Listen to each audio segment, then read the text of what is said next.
Les Maîtres de l'Horreur, saison 2, épisode 12. George le Cannibale, The Washingtonians, de Peter Medak. Mike découvre dans sa cave un objet qui pourrait réécrire l'histoire des États-Unis.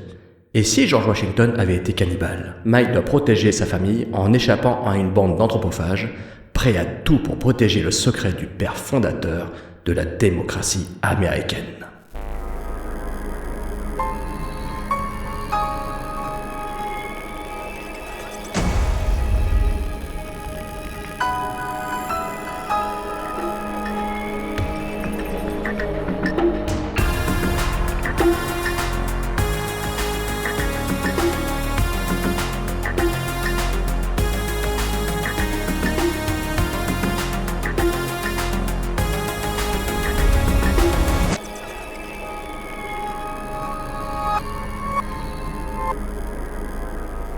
Bienvenue à tous pour Les Maîtres de l'Horreur, le podcast de l'année, une année qui se termine bientôt. Nous redeviendrons un simple podcast normal en 2025, mais pour l'instant c'est encore notre année. Et en plus on aborde Peter Medak, le senior des Maîtres de l'Horreur, car il est né en 1937, il avait 70 ans pendant la saison 2. Donc c'est vraiment le vétéran de cette série et le vétéran de ce podcast. C'est celui qui est en face de moi. Je suis Thibaut Turca et je suis ici avec Jérôme Bouvier. Vroom, vroom, hold. Comment vas-tu, Jérôme? Très bien, j'ai juste le cerveau totalement liquéfié, parce que Thibaut a été malade en début de deuxième saison. Cette fois-ci, c'est moi qui le suis. Eh oui. Avec le nez dans les oreilles ou les oreilles dans le nez, un truc horrible, quoi. Une voix qui ne ressemble à rien, mais je me rends compte, hein, comme un écho dans l'oreille, là, tu vois, ça fait comme des trucs bizarres, des acouphènes, tu vois, c'est très étrange. Rien de plus étrange d'ailleurs que Peter Medak, puisque c'est un maître de l'horreur apparemment, alors qu'il a réalisé que des films horribles. deux films d'horreur, L'Enfant du Diable, The Changeling, et La Mutante 2. Peter Medak, ça représentait quoi pour toi avant qu'on apprenne qu'il a réalisé un épisode des Maîtres de l'Horreur? Quand il a sorti Species 2, c'était le film « Ah, Peter Medak revient ». Et je m'étais dit « Mais c'est qui ce mec? Mais d'où il sort? C'est qui ?» Et en lisant la presse, comme d'habitude, spécialisée, je m'étais dit, mais qui est ce gars? Ah ouais, c'est le mec qui avait fait Romeo is Bleeding. C'est un film qui m'avait un petit peu titillé quand j'étais ado, quand le film était sorti en salle avec Gary Oldman et Lena Olin. Et c'est là que ça avait fait tilt dans ma tête. Mais évidemment, Mad Movies, l'écran, il parlait pas de Romeo is Bleeding, il parlait surtout de Changeling, L'Enfant du Diable, avec George C. Scott, qui est quand même son film peut-être le plus connu. Mais que j'ai découvert pour le podcast uniquement. Ce n'était que des titres qui avaient popé dans la presse. En fait, j'avais entendu parler de ces films sans jamais mettre le nom dessus. Let Him Have It, L'Âge de Vivre. Oui, effectivement, L'Âge de Vivre, je connaissais la réputation du film comme celle de Romeo is Bleeding. Je connaissais que des choses sur ces films-là, mais sans jamais avoir percuté qui était le réalisateur. Quand on s'est plongé dans sa filmo pour ce podcast, et là je me suis dit, ah mais en fait oui, c'est ce mec qui a fait tous ces films-là dont j'ai toujours entendu parler, mais sans jamais les avoir vus et sans jamais avoir été au-delà de la critique que j'avais lue quand j'étais enfant ou ado dans Première, quoi. Effectivement, de toute sa filmographie, le seul que j'aurais vu pendant des années et des années, c'était Species 2. Voilà. Et ben moi aussi. En salle. Tu nous en parleras tout à l'heure. Oui. Grand film de salle, grande photo, belle image. Ça te fait génial en salle, ce téléfilm. C'est un peu pareil que toi, c'est-à-dire que Peter Medak, quand j'ai vu son nom sur cette saison, je me suis dit, c'est qui ce mec est déjà? Et à chaque fois, je suis là, ah putain, c'est le mec de La Mutante 2, mais c'est tout. Et en fait, j'avais pas capté qu'il avait fait aussi Changeling, L'Enfant du Diable, qui est une affiche culte, mais une affiche que je confonds avec plein d'affiches comme Don't Look Now, Ne vous retournez pas, enfin, plein de films un peu pour adultes de cette époque, années 70, fin des années 70, début 80, où il y avait des vieux de la vieille qui tournaient dans des films d'horreur comme ça. Et du coup, j'avais pas fait l'association déjà entre Changeling et La Mutante 2. Et après, effectivement, il y a des titres qui reviennent en tête. Je connaissais pas du tout sa filmographie période anglaise, mais vraiment absolument pas. Je connaissais quelques titres comme Romeo is Bleeding, mais comme toi, en fait, La Mutante 2 est le seul film, je crois, de sa filmo que j'avais vu. Donc c'est vraiment une filmo qu'on a préparée pour le podcast. On a découvert un cinéaste finalement. Ah complètement, oui. D'ailleurs j'ai même envoyé un message à Thibaut pour lui dire c'est quand même pas si inintéressant que ça, Peter Medak au final. C'est pas si merdique. Donc voilà, donc j'étais plutôt content de me plonger dans cette filmographie en ce qui me concerne, effectivement. Bah pareil, je pense que c'est un bon réalisateur qui a vraiment des fulgurances liées au sujet qu'il aborde et un style plutôt cohérent. Tous ces films sont en 1,85 au même format. On retrouve beaucoup d'expérimentation de montage, d'expérimentation de mise en scène, surtout dans la première partie de sa carrière, un peu moins après. Et puis un cinéaste qui, comme tous les maîtres de l'horreur dont on parle, même s'il n'est pas un maître de l'horreur, il n'a pas été identifié comme maître de l'horreur dans sa carrière, mais un cinéaste qui est maudit, qui fera des films qui vont l'emmener très loin des salles, un film avec Peter Sellers dont on va bientôt parler en début de carrière qui va le mettre persona non grata pendant 5 ans, un film La Grande Zorro où pareil pendant 5 ans, 4-5 ans il va pas retourner, La Mutante 2 qui va arrêter sa carrière au cinéma vu le beat que ça a été et le potentiel de cette franchise qui s'arrête dès le deuxième volet, même s'ils en ont fait 4 au final.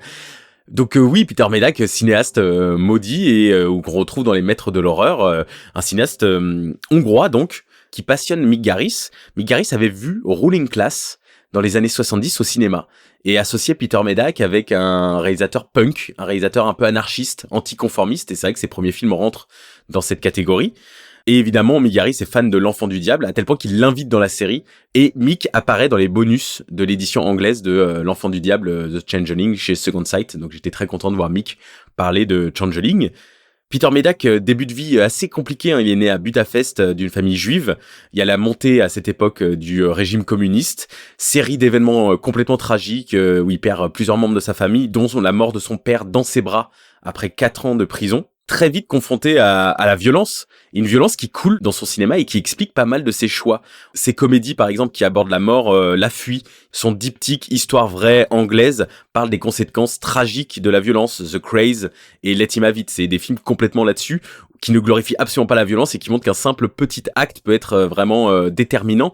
Et c'est drôle de voir que c'est des films, oui, qui ne déversent pas du tout dans le gore, même Changeling, qui est un film pas du tout gore, pas du tout sanglant, et qu'en fait, il y a que finalement La Mutante 2 et The Washingtonians dans sa carrière qui sont un peu plus triviaux. Et puis surtout, oui, la notion de deuil qui imprègne totalement L'Enfant du Diable, quoi. C'est un film entier là-dessus, sur le deuil que lui ressent par rapport à toutes les pertes qu'il a eues dans sa vie, parce qu'il y a d'autres événements tragiques malheureusement qui vont continuer à le suivre.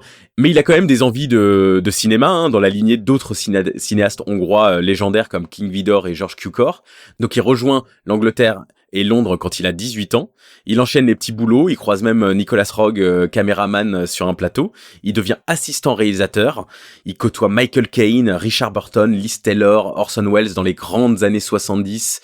Il a côtoyé les années 60-70 en Europe et à Londres. C'était vraiment une période incroyable en termes de musique, de cinéma, de créativité. Last Night in Soho, etc. Les swinging 60s et 70s.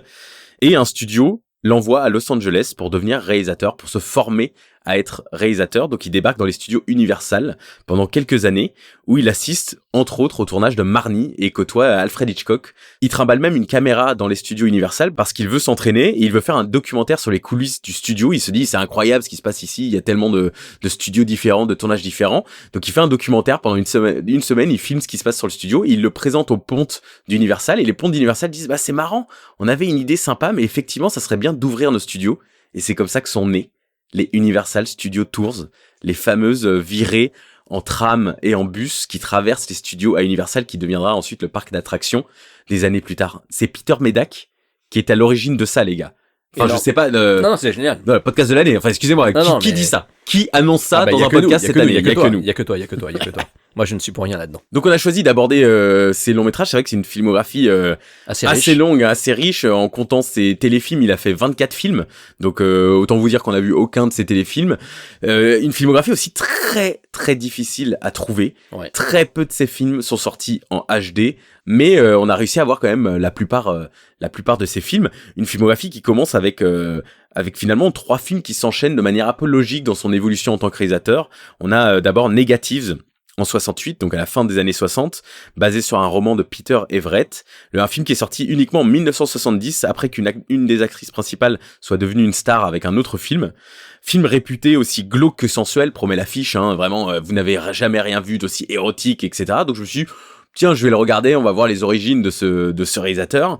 Le concept du film, c'est un couple qui commence à se détester et qui vit de fantasmes érotiques où l'homme est un tueur et la femme est souvent soit sa maîtresse, soit sa victime, soit les deux. Voilà, ils font des jeux de rôle et tout change lorsqu'une photographe s'installe avec eux et que l'homme trouve enfin un autre rôle à jouer, celui d'un pilote d'avion, un peu ce triangle amoureux qui est formé donc de Théo, qui est fatigué d'être le mari parfait, qui porte des lunettes qui lui font mal juste pour faire plaisir à sa femme Vivienne, qui adore humilier son mari pendant les fantasmes et est assez distante dans leur scène de couple dans la réalité.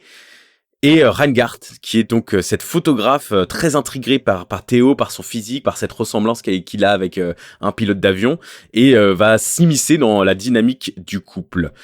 Film abstrait, très agaçant, je vais pas mentir, j'ai pas du tout aimé ce film, je l'ai trouvé gavant à suivre. En fait, c'est tellement abstrait qu'on se dit que seul Medak et son scénariste et l'auteur du roman d'origine ont les clés en fait pour comprendre ce qu'on voit. C'est vraiment des longues discussions assez non-sensiques entre les personnages. Cette photographe est jouée par une actrice que j'ai trouvée horripilante, elle a un accent horrible, elle squatte en fait le couple, mais on ne voit jamais en fait de séquence vraiment où les trois vivent. Théo dit à cette femme Vivienne est fascinée par toi, etc. On n'a jamais rien vu, on n'a pas vu Vivienne et cette femme parler. Et en fait, il y a des trucs qui arrivent hors champ où tu dis ok, bon bah ils vivent à trois, mais on ne voit pas leur vie à trois. Enfin, au niveau du script, c'est assez ubuesque. Il y a juste le découpage qui est intéressant parce que et on retrouve des séries de gros plans, des allées-venues passé-présent, fantasme et réalité, on se perd un peu dans le montage. Il y a je pense la scène la plus marquante du film, c'est un photoshoot qui tourne à l'agression avec des arrêts sur image de chaque photo que la photographe prend pendant que le mari agresse sa femme sous la caméra. Enfin, il y a des scènes un peu choc comme ça, c'est un film qui thématiquement est à mettre entre Peeping Tom et Blow Up, mais en tellement moins bien que je sais même pas si ça vaut le coup de le regarder. J'applaudirais juste le montage de Barry Vince, j'ai noté son nom parce que le montage est exceptionnel, notamment les 5 dernières minutes, et c'est drôle de voir l'évolution entre celui-là, le deuxième film, et Ruling Class qui va un peu mélanger cette envie de faire des montages un peu originaux et de casser la structure du film avec des inventions et des apparitions, mais Ruling Class est beaucoup plus maîtrisé que celui-là. En 70, donc le moment où ce film sort, il tourne déjà à son second film qui est une offre de la Columbia qui s'appelle A Day in the Death of Joe Egg, un jour dans la mort de Joe Egg, d'après une pièce autobiographique de Peter Nichols plusieurs fois adaptée au théâtre et à la télévision. Il y a notamment une version un peu plus moderne avec Eddie Izzard dans le rôle masculin principal. Sujet encore une fois ultra noir, comme ses 3 premiers films finalement, dans la continuité expérimentale de Negatives au niveau du montage avec des fantasmes, des jump cuts. Et c'est donc la dissolution d'un mariage entre Alan Bates et Janet Sussman, la dissolution du mariage par rapport à la maladie de leur enfant, une petite fille épileptique et catatonique qu'ils appellent Joe ou Joe Egg. Donc en fait, lui est un enfant dans l'âme, toujours loufoque, un professeur qui regrette un peu, qui se lamente de la passion sexuelle qu'il a dans son couple, donc parfois il a des apparitions de sa femme nue, et elle qui regrette justement l'innocence et leur alchimie qu'ils avaient avant la naissance de Joe. Un couple en fait qui survit à la maladie avec un humour noir tordu, c'est ça qui est un peu étonnant et qui a marqué les esprits, que ça soit dans la pièce et dans ce film, qui est un film qui est sorti chez Indicator Powerhouse en Angleterre et qui est très marquant. Enfin, il a des critiques très très positives et oui, c'est un film très noir dans la façon qu'a le couple d'aborder la maladie de leur fille. Quand on leur annonce à l'hôpital, lui décide de faire un jeu de rôle et se prend pour le médecin et elle fait semblant d'être la patiente qui entend son diagnostic. Il y a une scène ensuite dans l'église où il se fait passer pour un prêtre. En fait, on a l'impression que c'est leur seul moyen de discuter de la gravité de la situation sans perdre les pédales. Ils se sont enfermés dans ce jeu jusqu'à ce que ça gêne en fait sa mère à lui, par exemple, ou un couple d'amis qui se disent mais est-ce qu'elle serait pas mieux finalement à vivre dans un institut spécialisé, etc. Et eux ne veulent pas lâcher ça parce qu'ils se disent non, c'est notre fille, on a envie qu'elle soit là, et en même temps lui voit que son état de santé commence à se dégrader et elle aimerait retrouver le mari sur lequel elle peut compter. Et en fait, il y a tout ce cocktail qui se mixe pendant le film, un film très théâtral comme Ruling Class, qui rentre parfois dans des tunnels dialogués comme Ruling Class, finalement, son film suivant, mais qui arrive à rester cinématique grâce au montage et aux expérimentations de Medak. Et il faut dire les 2 comédiens principaux légendaires, Alan Bates et Janet Sussman, si vous allez voir leur filmographie, c'est 2 acteurs anglais impériaux et ils sont assez exceptionnels. Donc un film intéressant mais très noir et un peu genre waouh, il faut se préparer, il faut s'y préparer quoi. Et on continue rapidement pour arriver enfin à un film qu'on a tous les deux vu sur Plex, pour ceux qui sont curieux. Un film qui s'appelle Dieu est mon droit. The Ruling Class, 1972, un film toujours pas sorti en Blu-ray, alors qu'il semble être quand même assez mythique. Peter O'Toole, l'acteur principal, a été nommé aux Oscars pour ce film. Et apparemment, il est aussi sorti en France sous le titre de La classe dirigeante. J'ai vu ce titre alternatif, alors je sais pas si c'est en France ou au Canada, etc., mais il y a ce titre français qui pop aussi quand tu cherches ce film-là. Oui, La classe dirigeante, c'est toute la thématique de ce film qui est basé sur une pièce d'un ami de Peter Medak qui s'appelle Peter Barnes, dont les droits étaient obtenus par Peter O'Toole. Et d'ailleurs, Peter Medak a harcelé Peter O'Toole pour être choisi en tant que réalisateur officiel de cette histoire, ce qui fait qu'il l'a emmené même faire la tournée des bars. Et Peter O'Toole a fini par accepter, complètement alcoolisé le matin, en disant ouais c'est bon, j'accepte Peter Medak en tant que réalisateur. Et O'Toole donc sera nommé aux Oscars pour cette performance, une performance après 16 semaines de tournage pour un film anti-establishment. Voilà, un film qui s'attaque à la classe dirigeante et à la société anglaise de manière générale, une caricature de cette société bien sous tout rapport, hein, pince sans rire, etc., où le pouvoir est entre les mains des riches, mais vraiment des riches, une classe inatteignable, et tout ce pouvoir, après la mort d'un des dirigeants, tombe dans les mains de son fils, un lunatique qui s'appelle Jack Gurney, mais qui se prend pour JC, Jesus Christ. Ouais, avant de se prendre pour un autre Jack, bien connu aussi en Angleterre. Et c'est vrai que en regardant le film, on s'est dit, mais dans quoi on s'embarque en fait? Parce que c'est vraiment un film mutant. Hein. C'est effectivement théâtral. Évidemment, il y a une vraie assise théâtrale, on la sent tout le long. Swinging 60s, effectivement.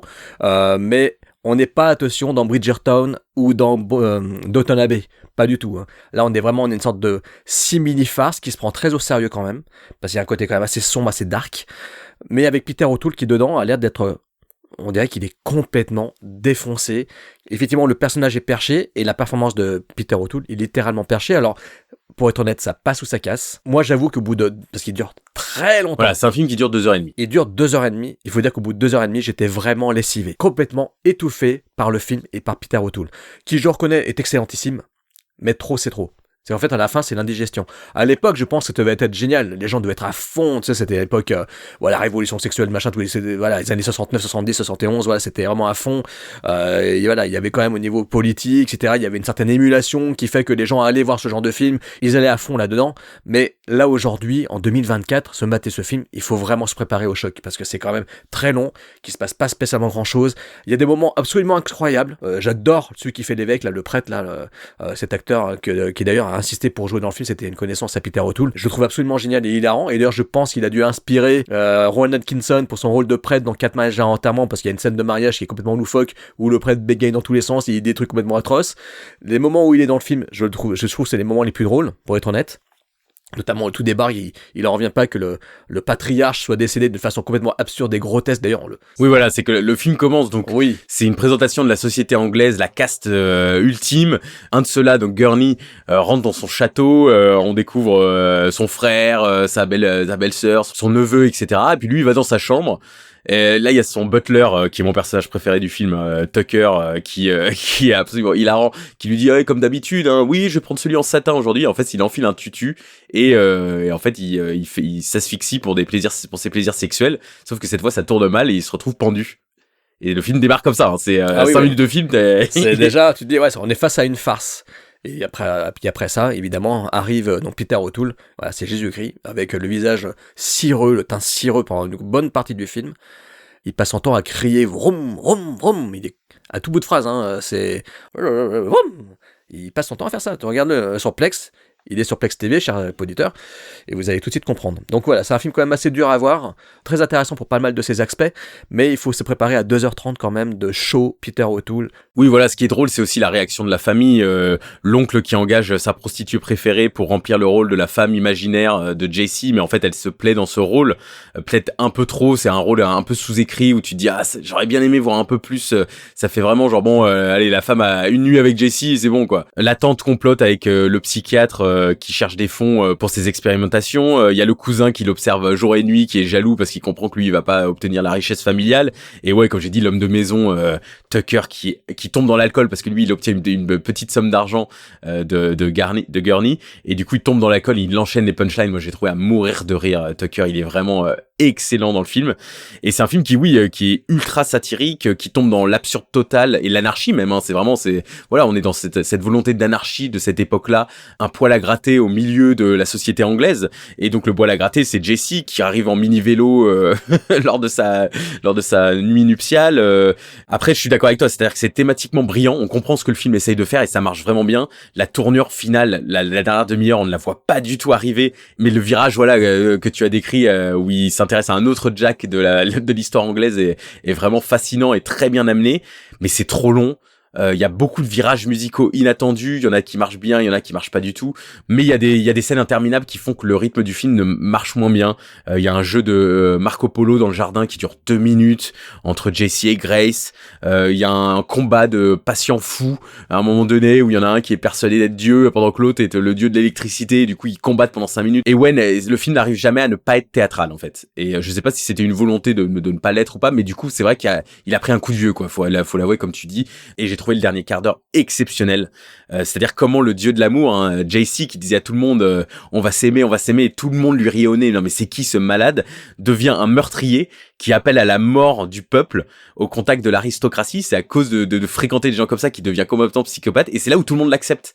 C'est dans cette scène ultra forte où tout le monde est là, oui, bravo Jack, alors que lui est devenu la pire version de ce qu'il aurait pu être au contact de cette aristocratie. Et thématiquement, c'est brillant. C'est comme ces deux femmes à qui dit j'aime l'amour, il faut aimer, faites l'amour au début du film, qui sont choqués, et qui ensuite, quand il revient et qui parle du fait que il faut mourir, il faut être violent, où il est dans un bar et il commence à un monologue réac sur les jeunes, et il faut régner avec une main de fer. Et là, ces deux mêmes personnages féminins sont là, ah mais ce Jack, il est vraiment impressionnant. Enfin voilà, il y a tout un truc sordide à cette aristocratie qui fait que le film est assez jouissif à regarder, et que la fin est, je trouve, très très marquante. Ouais, il a fallu en fait enlever facilement 3 quarts d'heure de gras dans toute la première partie, quoi. Oui, je pense que c'est, quoi. Je pense que Medak et Peter O'Toole sont très amoureux du matériel d'origine et se sont dit on va lui rendre hommage, mais c'est vrai que il y a beaucoup de choses dans le film. Mais il y a un côté Samuel Beckett aussi, tu parles beaucoup de côté théâtral, mais il y a un côté où ça part vraiment dans le loufoque et le non-sens total, hein.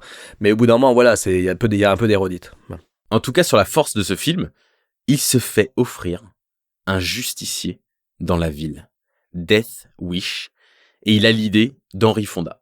Et ils sont là, bah non, on veut Charles Bronson. Et du coup, Peter Medak part du projet.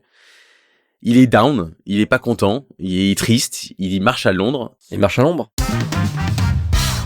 Et il rencontre Peter Sellers, qui lui dit « Hey, baby darling, je te propose de faire un film de pirate avec moi à Chypre. Le script est déjà prêt, viens, on y va, j'ai les fonds, viens faire un film avec moi à Chypre. » Et il s'engage dans un film qui va mettre fin temporairement à sa carrière et qui va complètement annihiler ses chances de rejoindre Hollywood à cette époque-là. Il fait Ghost in the Noonday Sun, un film longtemps introuvable, inconnu, de 1974. Un film qui va inspirer un documentaire, le dernier film long-métrage officiel de Peter Medak, Ghost of Peter Sellers, 2018. Et là, voilà, on parlait de comment on a fait les liens, La Mutante 2, Changeling aussi. Il y a aussi ce documentaire, parce que comme toi, j'apprécie énormément le cinéma de Peter Sellers, The Party, les premiers Portraits roses, etc. Mais c'est un artiste aussi compliqué, et on sait les rumeurs qu'il y a sur lui, etc. Et quand il y a eu un documentaire sur lui, Ghost of Peter Sellers, qui avait commencé à faire la tournée des festivals en 2018, je me suis dit, putain, il faut que je me renseigne sur ce film. Et c'est là où j'ai vu le nom Peter Medak. Ah ok, c'est lui qui a tourné un film de pirate dans les années 70 avec Sellers. Et en fait, je viens seulement de me rendre compte que c'est Peter fucking Medak qui a fait ce documentaire et que ça parle de ça. Documentaire qui est peut-être mon film préféré de Peter Medak, hein, franchement d'une puissance émotionnelle hallucinante. C'est un homme, c'est Peter Medak, hein, c'est vraiment son point de vue sur l'affaire, qui confronte le malaise qui entoure ce tournage 40 ans après, et qui confronte surtout une fameuse lettre qui le blâme pour tout ce qui s'est passé sur le tournage et qui en fait a changé sa carrière. Donc Sellers à ce moment en 73 pendant le tournage, il est 10 ans après La Panthère Rose 1, 2, Docteur Folamour, etc. Donc voilà, peut-être le plus grand humoriste, je pense, international des années 60, Peter Sellers, je pense qu'on peut le dire. Oui, bien sûr, il a fait avec Blake Edwards, ils ont fait beaucoup de chefs-d'œuvre. Donc oui. Coécrit notamment par Spike Milligan, qui est aussi un grand ami de Peter Sellers, hein, vraiment un génie comique, mais compliqué aussi à aborder et à apprivoiser. Et apparemment pas un très bon script, mais il part quand même à Chypre, et là commence une série de galères, la plupart provoquées par Peter Sellers. Peter Sellers qui est difficile, à la fois brillant, lunatique, complètement paranoïaque, qui vient de vivre une rupture avec Liza Minnelli, donc qui est dépressif. Il vire les producteurs après quelques jours de tournage. Il déteste les conditions de tournage, tourner au soleil, à Chypre. Il en a marre du soleil, de l'eau, de la mer, alors que c'est lui qui a voulu faire ce projet, hein. Il est jaloux des acteurs qui sont plus drôles à l'écran, des réguliers d'ailleurs du cinéma de Peter Medak. Il essaye de dégager Medak et de faire une mutinerie. Il simule une crise cardiaque pour quitter le tournage alors qu'il se retrouve dans les tabloïds le lendemain. Peter Medak se rend compte que la crise cardiaque était fausse. Ensuite, il part en croisade publiquement contre Peter Medak pour dire que le film est de sa faute parce qu'en fait le film restera dans les cartons de la Columbia pendant des années et ne sortira pas avant je crois qu'il y a une copie sur YouTube pareil que j'ai pas eu le temps de regarder parce qu'en plus le film a l'air assez compliqué mais ouais, c'est un film complètement maudit et il y a ensuite tous les problèmes logistiques que rencontre Peter Medak sur le tournage, notamment le bateau de pirates qui se crache au premier jour et qui coule sous les yeux de l'équipe, premier jour de tournage, boum. Tu viens de dire, ça rappelle justement l'introduction de The Party de Blake Edwards, Oui, où Peter Sellers c'est vrai. fait exploser le fort par accident, tu sais. C'est vrai. Le tournage sur l'eau, bon voilà, Steven Spielberg le sait lui-même, c'est des conditions de tournage très compliquées. Il y a même le début de la guerre en Israël avec des bateaux et avions russes et américains qui débarquent alors que Peter Sellers refuse de tourner. Donc c'est incroyable, hein. Le documentaire, c'est un Lost in La Mancha plus ou parce que c'est même de la bouche même de Peter Medak qui sait qu'il a fini le film mais que le film est raté et que tout le monde lui dit il faut que tu arrêtes de repenser à ce tournage. Mais lui, il a l'impression d'avoir non seulement trahi son ami, mais son ami qui était son ennemi sur le tournage, d'être passé à côté de sa carrière. Et c'est très émouvant. L'un des seuls, et d'ailleurs dédicace au podcast, puisque l'un des seuls passages heureux sur ce tournage, c'était la performance de Tony Franciosa, l'acteur de Ténèbres, l'acteur principal de Ténèbres de Argento, qui s'est évidemment très mal entendu avec Peter Sellers, et Peter Sellers était tellement jaloux de lui qu'il refusait de tourner dans les mêmes plans que lui. Enfin voilà, c'est au moment où Sellers d'ailleurs va repartir après faire les moins bons Panthère Rose avec Blake Edwards, les catastrophes où il y en a que pour son ego, juste avant heureusement de livrer une dernière performance sublime dans le film de Al Ashby. Mais c'est drôle parce qu'en plus le documentaire finit avec les retrouvailles avec Sellers 5 ans plus tard sur leur tournage suivant. Lui, il est en train de faire un Panthère Rose. Medak est en train de faire The Odd Job, c'est-à-dire que pendant 5 ans, il n'a pas tourné à cause de ce tournage parce qu'il était blacklisté en Angleterre. Et il y a cette anecdote vraiment sublime où grosso modo Peter Sellers via un ami commun lui dit ah mais il y a Peter qui voudrait te voir sur le tournage. Medak dit bah non mais je vais pas aller le voir, il m'a fait vivre l'enfer. Et à la fin du tournage, Sellers qui lui tape sur l'épaule, Medak se retourne et Sellers qui dit bah alors t'es pas venu me voir, je t'attendais, je voulais te voir. Et Medak qui lui dit mais tu te souviens pas de ce qui s'est passé, de ce que tu m'as fait vivre, tu te souviens pas de ce qui s'est passé vraiment? Et Sellers qui fait mais si je me souviens, mais c'était nous contre eux. Et Medak lui a dit mais il y avait plus de eux, il y avait que nous, t'as viré tout le monde. Et c'est une anecdote sublime que vraiment la manière dont il la raconte dans le documentaire est très émouvante. Et au final, Sellers à cette époque propose aussi à Medak de racheter le film, de le remonter, de refaire une voix off et d'essayer d'en faire quelque chose. Et en fait, Sellers n'a pas assez d'argent. Columbia triche un peu les comptes pour ne pas revendre le film parce qu'ils ont aucune envie de ressortir Ghost in the Noonday Sun. Donc je recommande à tout le monde, je sais pas s'il faut regarder le film de pirate, mais de regarder le documentaire Ghost of Peter Sellers qui est absolument magnifique. En tout cas, Medak passe 5 ans sans tourner jusqu'à une offre directe après le départ d'un autre réalisateur sur Odd Job en 78, le projet post-Monty Python de Graham Chapman. Ah, c'est pas un film sur le personnage sidekick de Goldfinger J'ai embrouillé toujours dans la place, même malade. Qui est l'histoire d'un homme qui engage un tueur pour mettre fin à sa vie. On y est. Après le départ de sa femme, sauf que sa femme revient, mais il ne peut pas arrêter le contrat. Donc voilà, et c'est un film qui sera remaké plus tard aux États-Unis, mais un film qui fait un énorme bide et ne sort même pas aux États-Unis parce qu'il est trop anglais, on le juge trop british. Donc là, Medak se dit bon allez, j'arrête, je vais à Los Angeles. Après le départ de 2 autres réalisateurs, il réalise L'Enfant du Diable, The Changeling, en 79, inspiré de nombreuses histoires vraies, de maisons hantées et notamment d'un parc construit sur un immense terrain qui servait de cimetière où ils ont mal déplacé les corps, etc. Beaucoup d'influences différentes pour les co-scénaristes du film. Un film de fantômes et de maisons hantées au moment où, dans les années 70, l'horreur adulte cartonne. On a déjà abordé cette période en parlant de John Carpenter et de pourquoi Halloween avait autant marqué, parce que la peur venait de l'intérieur, la peur était lambda et attaquait des jeunes. À l'époque, voilà, les films qui cartonnent, c'est La Malédiction, L'Exorciste, Rosemary's Baby, The Shining, pour les grands films d'horreur qui ont marqué. Et un film qui a un changement de style pour Medak, plus classique, plus sobre, héritier des Innocents et de La Maison du Diable. Les Innocents, d'ailleurs, si vous n'avez pas vu ce film, chef-d'œuvre absolu, incroyable. Film très sombre, film sur le deuil, le vide, surtout laissé par le deuil, et le déni de deuil qui anime Joseph, le personnage du fantôme qui cherche à tout prix à rétablir la vérité sur sa mort. Et un film imprégné évidemment des deuils de Medak, parce qu'on en a pas parlé, mais en fait pendant le tournage de Ruling Class, sa compagne s'est suicidée. Donc il a fini le tournage de Ruling Class avec ce deuil qu'il n'a jamais vraiment digéré, et en fait on sent qu'il se confronte à ça avec Changeling, avec la performance principale George C. Scott, qui joue un veuf. Il a perdu dans la scène d'ouverture sa femme et sa fille dans un stupide accident de la route. Il trouve une maison qui est inhabitée depuis de nombreuses années. Et en fait, nuit après nuit, matin après matin, il va être réveillé par des phénomènes paranormaux. Il entend des bruits, il y a des portes qui se claquent. Il est mené à une étrange chambre dans le grenier.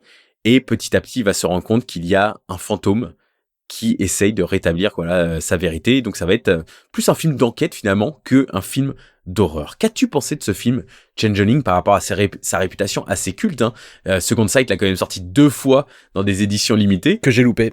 J'avais précommandé, en plus le pire, j'avais précommandé l'édition collector que t'as fini par trouver, et je ne l'ai pas eu, ça m'avait vraiment foutu les nerfs, parce que je l'avais précommandé directement dès qu'il avait popé sur amazon.co.uk, et il m'est passé sous le nez. Donc je l'ai découvert pour le podcast. Sur Shadows d'ailleurs, oui, si vous voulez aller le voir. Merci Shadows, parce que franchement, merci, parce que, cher auditeur, vous pouvez donc rattraper le coup et le découvrir. Donc le film, grosse réputation, c'est un film d'atmosphère, il n'y a pas à dire. Une atmosphère très pesante, très lourde, mené par un George C. Scott qui est évidemment impérial, avec sa compagne à l'écran, Trish Van Devere. À la même époque qu'elle a tourné ce film, elle a tourné aussi The Hearse, film de fantôme, un peu ténébreux également. Donc c'est un peu une sorte de film miroir, mais en version bis, ultra bis.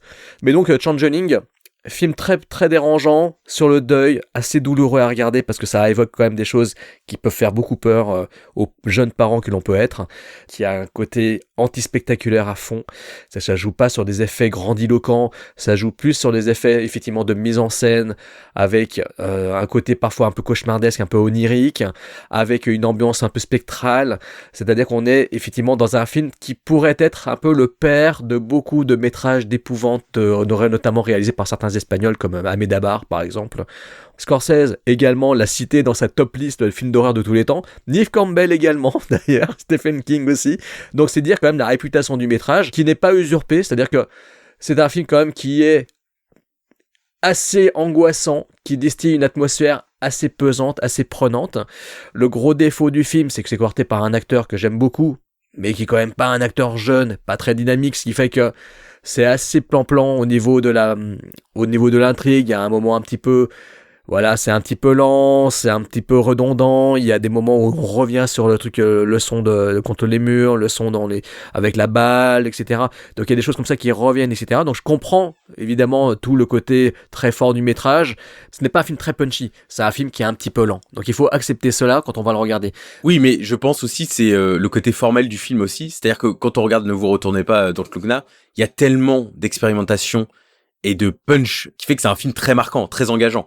Là, justement, c'est très contrôlé comme film. Et je pense un peu comme toi, où c'est peut-être trop contrôlé. Ouais, c'est ça. Notamment George C. Scott, qui est dans une performance très mesurée, d'enquêteur. Lui, il fait pas un film d'horreur, il fait un film d'enquête. Ce qui fait qu'on c'est l'Exorcisme 3, on est dedans. Hein. Bah, que j'aime beaucoup, mais... moi, j'aime moins l'Exorcisme 3. Mais justement, je retrouve les mêmes défauts de George C. Scott dans l'Exorcisme 3, dans ce film-là. Bah, il est très introverti, il est sensible, mais en fait, il manque un petit truc, je trouve, pour que on adhère complètement à ce personnage et à la sensibilité de ce personnage. C'est un film sur le deuil, mais comme il a 10 ans de trop pour moi. C'est non, parce que tu vois, Albert Finet, dans certains films qu'il a tournés, par exemple, à l'époque, il était déjà plus hargneux, tu vois. Ici, j'aurais voulu que George C. Scott soit plus oui, mais c'est pas l'acteur, c'est le personnage. Je sais, mais c'est ça qui est problématique. C'est ça qui me gêne dans le film. Non, moi, ce qui me gêne, c'est plus que j'ai l'impression qu'il me manque un lien fort entre la perte, c'est-à-dire la petite fille de George C. Scott dans le film, et Joseph. Oui. C'est qu'en fait, c'est un misdirect qui n'est jamais assumé dans le film. Jamais on se dit, ah, c'est sa fille qui revient. Enfin, il y a des éléments qui reviennent de sa vie d'avant, mais en fait, il y a pas de lien émotionnel. En fait, dans cette enquête, c'est vrai qu'on est très vite genre c'est Joseph, donc on enquête sur Joseph. Mais bon, Joseph, on connaît pas quoi. Alors ça aurait été plus intéressant qu'il fasse une sorte de doute. Il y en a aucun en fait. Très rapidement, en fait non, sinon c'est pas sa fille en fait, c'est quelque chose d'autre. C'est quelque chose qui hante cette maison tout simplement. Et en plus, comme George C. Scott est en mode enquêteur, surtout qu'un an avant ou un an après, il fait hardcore où justement il est ultra hargneux et pris d'émotion tout le temps, etc. Et il a cette scène de craquage culte dans Hardcore de Shredder. Mais là, oui, il y a un truc qui fait que lui, il est en retenue. Et puis il est pépère avec sa petite compagne de l'époque, etc. Et ce qui fait qu'au très vite, ça devient un film d'enquête. Donc c'est sympathique, c'est ludique. T'es là genre, ah putain, il faut retrouver la maison, il faut retrouver l'acte de naissance, il faut retrouver la gourmette. Il y a plein d'éléments comme ça d'enquête. Mais qu'en fait, j'ai jamais été porté émotionnellement par le film. Et on n'a jamais vraiment peur pour le personnage. Ah bah voilà, c'est ça le problème. En fait, il y a des scènes d'ambiance, mais bon, qui depuis ont été refaites, parodiées, imitées par d'innombrables réalisateurs, même des jeunes réalisateurs d'aujourd'hui. Ah, il paraît que la scène avec la balle dans les escaliers, certains ont été terrorisés par cette séquence. Je l'ai regardé, j'étais en mode ouais bon, ok, une balle qui tombe dans les escaliers quoi. Mais honnêtement, il y a pas mal de passages, j'étais pas plus effrayé que ça quoi.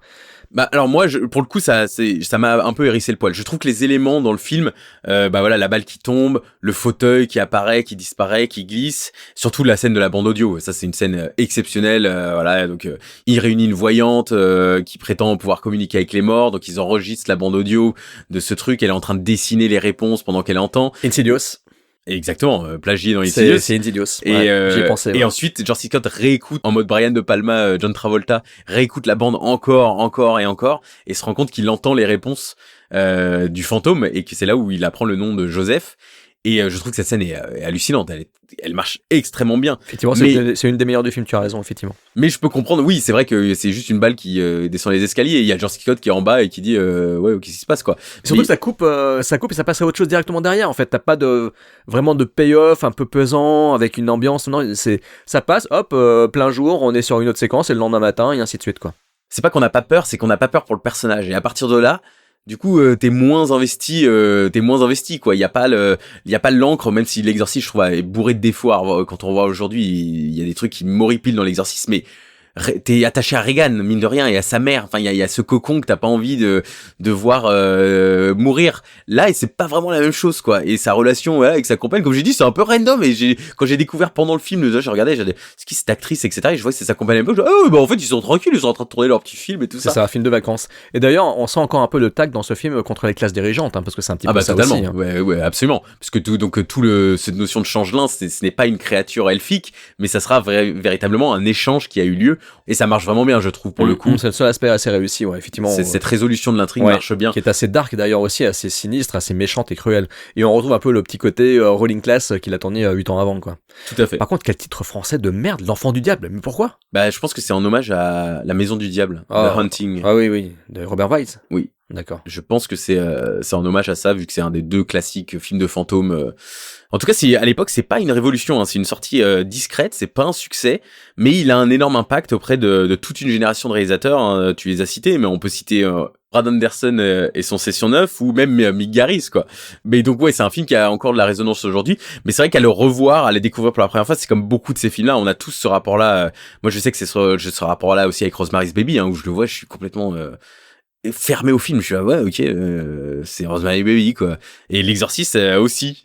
Et j'ai beaucoup plus d'attachement à La Malédiction, par exemple. Mais c'est le côté aussi grand guignol, c'est le côté démonstratif des gore. La Malédiction, il est assez ludique. Quand tu le regardes, il y a des scènes de mort qui sont assez marquantes. Même dans le 2, hein, Damien, La Malédiction 2, il y a des séquences marquantes aussi. Et ça m'a fait ça sur Channeling, genre ouais, bon film, mais je suis pas non plus transporté par le film. Formellement, il tente rien de spécial. C'est juste qu'il hérisse le poil et il est inquiétant, mais jusqu'où ça va dans son propre rapport qu'on a à l'horreur, c'est à vous d'en décider. Je ne sais pas ce que cette phrase veut dire, mais c'est une phrase de transition, une transition toute trouvée, puisqu'après Changeling, il fait un téléfilm qui s'appelle The Babysitter, mais il fait surtout un film au nom particulièrement douteux, où on se demande qu'est-ce qu'on va regarder comme nanar, avec George Hamilton, ce genre d'acteur où on voit son nom plein de fois et on se dit mais qui est cette personne ? Je n'ai jamais vu un seul de ses films. Mais tu sais quoi ? Le pire, c'est que je croyais que c'était le mec des Beatles. Je confondais avec George Harrison. Mon je te promets. Franchement, chapeau auditeur, j'étais en train de me dire putain, mais c'est le film avec George Harrison des Beatles. Et en fait, en faisant une recherche sur lui, je me dis mais non, mais pas du tout, ça n'a rien à voir. Et j'étais persuadé que j'avais trouvé dans la filmo 4 garçons dans le vent, des trucs comme ça, tu vois, mais en fait, ça n'a rien à voir. Non, ce mec-là, c'est c'est George Hamilton, un acteur voilà, c'est le premier film que je vois de George Hamilton, je crois. Mais je l'adore, après ce film. Pareil. 1981, la grande Zorro, The Gay Blade, un hommage au cinéma de Errol Flynn, de Ruben Mamoulian, de l'ancienne série Zorro que je regardais moi quand j'étais gamin. Mais moi aussi. Je regardais cette série Chanel, avec Sergent Garcia, avec Guy Williams. Et puis un détournement du film classique de Zorro, parce que c'est encore la même histoire de Zorro qui doit protéger sa Californie, mais détourné parce que oui, on passe à côté du sujet. Zorro The Gay Blade. La grande Zorro, c'est les titres. Et j'étais là, dans quoi je vais m'embarquer ? Est-ce que c'est la cage aux folles version Zorro ça va être un film où il va falloir supporter énormément de blagues homophobes et de trucs. Et je me suis dit, mon Dieu, qu'est-ce que ça va être ? Et en fait, je suis heureux d'annoncer que le film est très sympa et que si vous êtes fan de Mel Brooks, comme Jérôme et moi nous le sommes, allez sur YouTube, parce que c'est une petite comédie inattendue qui étonnamment n'est pas insultante ou homophobe. Et c'est incroyable à quel point le film, je vais pas dire respecte le personnage de Ramon de la Vega, mais dit voilà, c'est Ramon de la Vega, c'est comme ça qu'il est. Point barre. Il y a pas de jugement de valeur sur qui il est. Son frère n'est pas en mode ah mais non, je veux pas que Zorro soit comme ça. Pas du tout. C'est juste oui, les méchants quand il l'identifie, il dit vous n'avez pas vu Zorro, mais le Zorro qui parle un peu comme ça. Mais j'étais étonné de voir que le film respectait vraiment Ramon comme un héros. Ce qui est étonnant parce qu'en 80 on peut se dire putain mais dans quoi je vais tomber, dans quelle caricature je vais tomber. Mais donc voilà, le pitch du film c'est qu'on George Hamilton fait un double rôle. Il joue d'abord Don de la Vega, qui revient en Californie et qui hérite du masque et de la tenue de Zorro de son père. Il se rend compte que son père était finalement le Zorro de la série originale, quelque part. Et du coup, il endosse le costume, il parvient à réinsuffler la légende de Zorro sur le territoire californien, jusqu'à ce qu'il se blesse la cheville dans un accident. Le bad guy joué par Ron Lehman commence à prendre du pouvoir. Sauf qu'heureusement, il y a son frère jumeau, Ramon de la Vega, qui vient. Il annonce le secret de leur père à Ramon, il dit, s'il te plaît, fais Zorro. Il dit, ok, mais j'aime pas du tout le costume. Et commence un enchaînement de scènes improbables où il va changer de costume à chaque intervention, tantôt en rose, tantôt en vert, avec des capes, sans cap. Évidemment, il y a toute une série de quiproquos. C'est un film très réjouissant. Peut-être un petit peu longuet. Moi, le défaut du film, je dirais, c'est que le méchant, pas fan de sa performance. Au début, ça me faisait rire. Donc Ron Lehman, qui joue dans Garden State notamment, et qui joue dans Friends, le père de Rachel. En fait, sa notion de bad guy, c'est je vais hurler tout le temps. Et au bout d'un moment, il me saoulait à hurler toutes ses répliques. Je sais que c'est son rôle et que c'est comme ça qu'il a été écrit, c'est ça son trait de caractère. Mais au bout d'un moment, il me saoulait un petit peu à hurler tout le temps. Mais après, le reste du film, très réjouissant, très drôle, comme la scène où justement Ron Lehman, le bad guy, essaye de découvrir si Don est vraiment Zorro. Il lui dit, mais d'ailleurs Zorro s'est blessé la cheville. Et il lui dit, tu ne t'es pas blessé la cheville? Pas du tout. Est-ce que je pourrais faire ça si j'étais blessé la cheville? Et ils partent en numéro musical improbable. Ou alors la scène du prêtre où Ramon essaye de se cacher dans le jardin et il est repéré par le bad guy. Du coup, il se fait passer pour un prêtre, mais il arrête pas de lui tourner la tête pour ne pas qu'il voit son visage. Enfin bref, j'ai trouvé la grande Zorro impeccable. La grosse surprise du podcast, quoi. Franchement, si vous pouvez le voir sur YouTube, allez-y, foncez, parce que c'est vraiment très très réjouissant. Comme a dit Thibaut, moi c'est un film déjà rien que le générique, la musique est géniale. Une très belle musique, très épique. Oui, ils reprennent un thème musical d'un film d'Errol Flynn. Voilà, mais ça se sent vraiment que les mecs, ils ont pas voulu se moquer du genre. Moi, je m'attendais à un truc voilà, vraiment petit bras, ridicule, ringard, fauché comme les blés, et en fait pas du tout. Visuellement ça claque, ça a vraiment de la gueule. Il y a des scènes de combat à l'épée, avec de la figuration, où ça se fight, il y a du costume, il y a des personnages, ça foisonne dans tous les sens, ça pop à l'écran partout. Ouais, c'est un film qui a de la gueule. Déjà, moi, rien que ça, je me suis dit, mais pourquoi ce film n'existe-t-il pas en DVD ou en Blu-ray, quoi? Pour le coup, vraiment sympa, très fun, avec un George Hamilton complètement déchaîné, qui multiplie les rôles. D'ailleurs, il joue plusieurs rôles dans le film. On dit qu'il joue le rôle du héros et de son frère, mais en fait, il joue pas que ça, il joue d'autres personnes, il se travestit, il fait des rôles féminins, il fait n'importe quoi. Et en fait, je me suis dit, j'ai découvert un acteur, et j'ai envie de voir maintenant le vampire de Sedan. Ouais. Et en plus de ça, voilà, il y a Lauren Hutton, qui est la fameuse héroïne de American Gigolo, que l'on a plaisir de retrouver ici. Et franchement, beaucoup de charme. Et puis avec l'acteur principal George Hamilton, je suis à fond, quoi. Donc c'est franchement un film, j'ai adoré. Hein. J'ai vraiment adoré ce film. On dirait un nanar, quoi. La grande Zorro, tu dis, qu'est-ce que c'est que ce nanar Max Pécassien? Et loin de nous. J'ai exactement pensé à Max Pécasse. Je me suis dit, ça va partir. On adore Max Pécasse, on va pas se mentir, on adore. Mais on adore pour ses défauts. Et je m'étais dit, ça va partir effectivement dans ce délire-là, ça va être pas vraiment regardable, ça va être fauché comme les blés. Mais non, pas du tout. En tout cas, c'est un film qui ne va pas du tout marcher et qui va l'amener à la télévision puisqu'il va faire un autre téléfilm. On les cite pas tous, hein, mais vous pouvez aller voir sur IMDb Wikipédia. Mais il va faire un téléfilm avec Patrick Duffy. Il va réaliser 5 épisodes pour la série Fairy Tale Theater de Shelley Duvall, qui sont des interprétations de contes de fées légendaires comme Pinocchio, etc., mais mis en scène pour la télévision. Jusqu'à 5 ans plus tard, en 1986, où il commence enfin un run de 5 films qui vont sortir au cinéma, être connus, des films de studio, dont le premier est The Men's Club, qui est son film le plus mal noté sur IMDb, qui est un film que je comptais pas forcément voir, mais j'étais là, c'est quand même bizarre que ce film soit aussi mal noté. Il a 4 et quelques sur IMDb, alors qu'il y a un casting impérial, d'après un livre de Leonard Michaels, donc Roy Scheider, Harvey Keitel, Treat Williams, Craig Wasson, Frank Langella, Richard Jordan, David Dukes, Jennifer Jason Leigh, Stockard Channing. J'étais là, c'est fou que ce film-là ait cette note. Et je pense que c'est une note lié aussi à la thématique du film, parce que c'est un film qui s'appelle The Men's Club, et c'est un film qui suit des personnages d'hommes détestables. Roy Scheider en tête, qui est un obsédé sexuel, persuadé d'être un mari aimant, car il ne ramène aucune de ses coucheries à la maison, il respecte le lit familial, tu comprends. Bon, et après, il couche avec n'importe qui sur Terre, c'est une ancienne star du baseball, tout le monde le connaît, au moins, il ramène pas ça à la maison. Voilà un peu le genre de personnage qu'on suit. Donc c'est des personnages détestables, et je comprends qu'il y a une réaction viscérale à voir ces personnages détestables, mais le film les critique ouvertement. Le film se moque justement de cette masculinité complètement toxique, sur l'entraide débectante dont ces hommes font preuve entre eux. Donc ils vont lancer un club chez un d'entre eux, c'est un film qui se passe sur une nuit, c'est une caricature, mais en même temps c'est tellement la réalité de ce genre d'entraide, macho, d'hommes qui détestent les femmes et qui ont besoin d'elles en même temps. Et ça va finir d'ailleurs, ça commence dans un salon et ça finit dans un autre salon, le salon d'une maison close, avec un élément what the fuck, puisque la mère Mackerel a une poupée dans la main, donc elle parle de temps en temps avec sa poupée, qui révélera avoir un pistolet à l'intérieur, mais c'est quand même très étrange d'aller dans une maison close. Hello, welcome to... C'est très bizarre. C'est voir des personnages ignobles mal se comporter, mais ça fait partie de ces traditions, finalement, les films de Paul Schrader, enfin voilà, ces films des années 70 où tu suivais pas forcément des personnages très sympathiques, mais que t'étais là pour décortiquer leur comportement. Et ça a fait penser notamment à Brief Interviews with Hideous Men. Je pense aussi que la note est liée à cette fin. J'avoue que le film, j'ai complètement décroché au film dans les 10 dernières minutes, où grosso modo Harvey Keitel a une obsession sur une des prostituées, veut absolument la marier. Et puis il y a un virage qui fait que ils n'ont aucune sentence. En fait, ces hommes-là s'en sortent. Il y a une sorte d'happy end où ils courent sur un pont, où tu l'as en mode un peu, les hommes seront toujours des hommes. Allez, générique.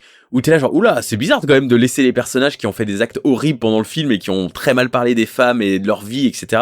et de s'en sortir sans aucune conséquence. Et on s'y perd même avec ce faux mariage où on comprend que les prostituées se sentent obligées pour Harvey Keitel, sinon il va péter un câble. Mais au final, ils partent vraiment en lune de miel dans une voiture tous ensemble, quoi. Donc ouais, je pense que la fin est un peu malvenue et ne sert pas le propos du film qui, justement, déconstruit les hommes de manière assez ludique. Donc je recommande de regarder The Men's Club. Tout comme, je pense, on va recommander le film suivant, puisque quand j'ai vu le scénariste de ce film, je me suis dit, ça y est, Philip Ridley, il va me refaire son monologue sur Philip Ridley, le chef-d'œuvre. Darkly Noon. Donc deux chefs-d'œuvre, si vous suivez, Heartless et Darkly Noon. Et L'Enfant Miroir, qui est disponible sur Shadows. C'est putain de film. Ah mais L'Enfant Miroir, tu peux le regarder, il est sur Shadows. D'accord. Tu sais? Oui. Tu sais, tu peux le regarder. Je sais. Tu dois le regarder. Chapeau Je d'étoffe, le regarde. regarde. Voilà. Donc The Craze, 1990, l'année de ma naissance. Et oui, bel hommage à moi. Reggie et Ronnie Cray, donc qui seront plus tard immortalisés avec le film Legend avec Tom Hardy, qui est un film que je ne supporte pas, j'ai détesté. Pourtant réalisé par Brian Angelon, dont je suis assez fan d'habitude. Donc les frères Craze, qui sont des gangsters anglais mythiques parce qu'ils étaient jumeaux, qui sont joués par les frères Kemp, non jumeaux. Les frères Kemp qui étaient musiciens dans le groupe Spendo Ballet. En fait, figure-toi que j'ai réécouté un de mes 33 tours il y a pas longtemps. Quand il m'a révélé ça, parce que je savais même pas du tout que c'était les mecs de Spando Ballet, et je me suis écouté le vinyle il y a mais Spando Ballet qui sont responsables de la musique. Pa, pa, pa, pa. Cette musique culte qu'on entend partout depuis 20 ans, c'est les mecs qui jouent les Craze. Donc film assez étonnant de gangster, puisque c'est un film qui ne glorifie absolument jamais l'ascension de ces Craze, alors que pourtant on est à une époque 90 où on est post-Scarface, on est proche de ce cinéma-là qui est là, les gangsters ça marche au ralenti, il y a des musiques cool tout le temps, et puis à la fin ils meurent, mais bon en même temps ils étaient sympas quoi. Et ils étaient en vie pendant le tournage du film en plus. Et ils étaient encore en vie pendant le tournage du film. Ils étaient fans des deux acteurs qui les incarnaient. Ouais, ils ont eu une relation épistolaire. Il y en a un qui a eu une relation épistolaire avec un des acteurs, donc un Craze, film mythique anglais. Alors c'est un film justement dont voilà, ça c'est le premier film dont j'ai entendu parler au sujet de Peter Medak, parce que je me rappelle quand il est sorti, première on avait fait de sacrés éloges. Voilà, donc première fois que j'entends parler de ce réalisateur, sans savoir que c'était lui, mais le film des Craze, je savais la réputation de ce film. Bah, c'est un biopic très intéressant, très passionnant. Pour le coup, vraiment, j'étais pris dans l'histoire. J'ai trouvé les deux acteurs curieusement excellents. Moi, j'ai beaucoup aimé les deux frères Kemp dans le rôle parce qu'ils ont un certain charisme. Ils ont un regard acier, métallique, qui donne un côté très inquiétant à leur prestation. Donc, je les ai trouvés vraiment impériaux dans leur incarnation de ces deux tueurs psychopathes quelque part. Et j'aime beaucoup aussi ce côté qu'ils ont gangster mais armé de sabres. Il y a un côté un peu japonais que j'ai beaucoup aimé parce qu'il y a une séquence que je trouve géniale dans ce bar où ils punissent des gars, ils sont armés limite de katana face à eux. Il y a un côté un peu yakuza dans ce métrage que je trouve assez fascinant. Et je trouve que l'incarnation voilà était très bonne. Celle qui joue leur mère, Billie Whitelaw, que l'on connaît pour être la nurse de La Malédiction, elle est géniale. L'actrice est vraiment exceptionnelle. Je l'ai pas du tout vu le temps passer. Je me suis vraiment pris dans l'histoire. J'étais pris dedans. J'étais vraiment passionné par ce que je voyais et ça m'a donné envie d'en apprendre plus sur ces deux personnages quand même qui sont au départ ils sont pas forcément antipathiques en fait. Tu te prends de sympathie pour ces personnages-là. Tu t'intéresses à ce qui va se passer. Tu les vois dès qu'ils sont enfants. Tu les vois grandir, etc. Ce qui est dingue, c'est leur relation avec les femmes, avec leur relation avec leur mère. Cette relation qu'ils ont avec la maternité, avec leur propre mère, avec même les amis de leur mère, plus que l'un d'entre eux aura avec sa femme, qu'il va traiter de façon totalement lambda, et tristement qui conduira à son suicide, au suicide de celle-ci, qui est une des plus belles scènes du film, je trouve justement, qui est assez triste, assez incroyable, dans lequel en plus ça se remémore ce passage où elle croyait pouvoir aspirer à une vie heureuse, etc., où elle est au bord de la falaise, avec la musique, le transistor, etc. Et je trouve que cette mort est très très triste dans le métrage et est très bien rendue. Et effectivement, ces deux personnages en fait sont à l'image de leurs regards, c'est-à-dire très froid, très méthodique, sans sentiment, et le métrage montre vraiment cela comme il faut. Je trouve que le métrage de Peter Medak est vraiment réussi à ce niveau-là. On sent vraiment cette incarnation très animale, très froide, très calculatrice, et qui va aller vers leur fatalité, vers leur destin fatal, mais qui finalement ne le sera pas, puisqu'en fait ils n'ont jamais été condamnés à mort. Ils étaient emprisonnés à vie. J'aurais voulu en savoir plus sur cette genèse de film, et notamment sur leur regard par rapport à ce qui a été fait sur leur vie, quoi, en fait. Oui, je partage des points de vue avec toi, mais je n'en partage pas non plus. Non, mais voilà, comme j'ai dit, c'était assez étonnant de voir un film de gangster qui ne glorifie pas le côté gangster, mais à un point où parfois on a du mal à suivre comment ils ont monté leur organisation. C'est l'inverse de Peaky Blinders, où on voit tous les détails de Thomas Shelby, comment il a fait ça pour avoir ça, pour avoir ça. Là, laissez tomber, hein, vous allez pas comprendre comment les Krays ont le pouvoir à Londres ou dans leur quartier, etc. Il y a vraiment des sauts parfois, il y a des ellipses où tu dis mais attends, ils ont tué quelqu'un, ils ont pas tué quelqu'un, etc. Parce qu'il y a cette volonté dans le film aussi de la perte de leur humanité. C'est des monstres. Clairement, hein, ils sont rapprochés très tôt à des monstres. Il y a la scène où ils voient le cadavre d'un jumeau lié par la tête qui est dans le chloroforme, et ils ont une curiosité un peu malsaine envers ça. Les dialogues parlent toujours d'eux comme des freaks, des monstres, tout le monde les juge, des loups derrière leur sourire de gentleman. La violence et l'amour avec le ralenti d'une fusillade qui cut sur les confettis qui partent dans tous les sens au mariage de Reggie. Enfin, il y a thématiquement, le film est très chargé sur le côté ce sont des monstres et comment ils vont finalement emmener tout le monde avec eux, mais il n'y a pas ce côté ludique de voir comment ils ont monté leur truc, etc. Je n'ai jamais appris quelque chose sur leur organisation. C'est pas faux. Dans ce film, mais parce que le focus, contrairement à Legend, comme tu dis, le rapport avec les femmes et avec la mère, Billie Whitelaw absolument génial. Il y a cette scène où elle engueule les 3 hommes de sa vie qui se font tous soigner après un match de boxe, et donc ils sont tous les 3 dispersés dans l'appartement, et c'est un plan large à la Kurosawa un petit peu où tout est focus. Ou alors quand elle interrompt un meeting de gangsters pour vérifier si personne n'a marché dans la merde. Enfin, elle a quand même énormément de pouvoir par rapport aux 2 hommes. Et d'ailleurs, la scène finale clé où eux perdent leur humanité, ou le peu d'humanité qu'il leur reste avec les meurtres, parce que le film retarde, j'ai l'impression, énormément le moment où ils tuent quelqu'un. C'est vraiment à la fin du film où ils prennent la décision, on va tuer lui, et c'est les morts qui vont leur conduire à leur perte. Et en même temps, Billie Whitelaw revit ce qu'elle a vécu à la guerre. Il y a vraiment un gros accent mis sur les femmes, ce qu'elles ont vécu post Seconde Guerre mondiale, etc. Et elle est en train de s'effondrer à la télévision en regardant le documentaire, pendant que eux sont en train de commettre leurs meurtres qui vont asseoir leur légende. Et cette juxtaposition est intéressante. En même temps, quand ces meurtres arrivent, en fait, moi, personnellement, j'étais plutôt de leur côté. Hein. Je te dis franchement. Mais je suis d'accord avec toi. Tu vois, là-dessus, Thibaut, entièrement d'accord avec toi. Effectivement, on passe d'un moment où ils sont dans un bar, ils vont prendre le contrôle du bar, et puis après, d'un coup, ils ont pris une ascension monstrueuse avec la mère qui leur fait des petits fours et qui leur prépare le thé. C'est très bizarre. Effectivement, il y a des sauts dans le temps qui sont assez dommageables dans le film. Et c'est comme moi, les 10 premières minutes, par exemple, j'ai pas du tout accroché. Hein. J'ai trouvé il y avait une accumulation de dates inutiles où on nous dit limite le mois, le jour, etc. pour voir une scène random et ensuite passer 2 ans plus tard. T'es là, putain, mais quand est-ce que ce film va commencer? Parce que j'ai vraiment les 10 premières minutes, j'ai eu beaucoup de mal à rentrer dedans. Au rayon des gens qui brillent aussi, Steven Berkoff. Tête à claque, mais absolument brillant. J'ai adoré Steven Berkoff dans ce film.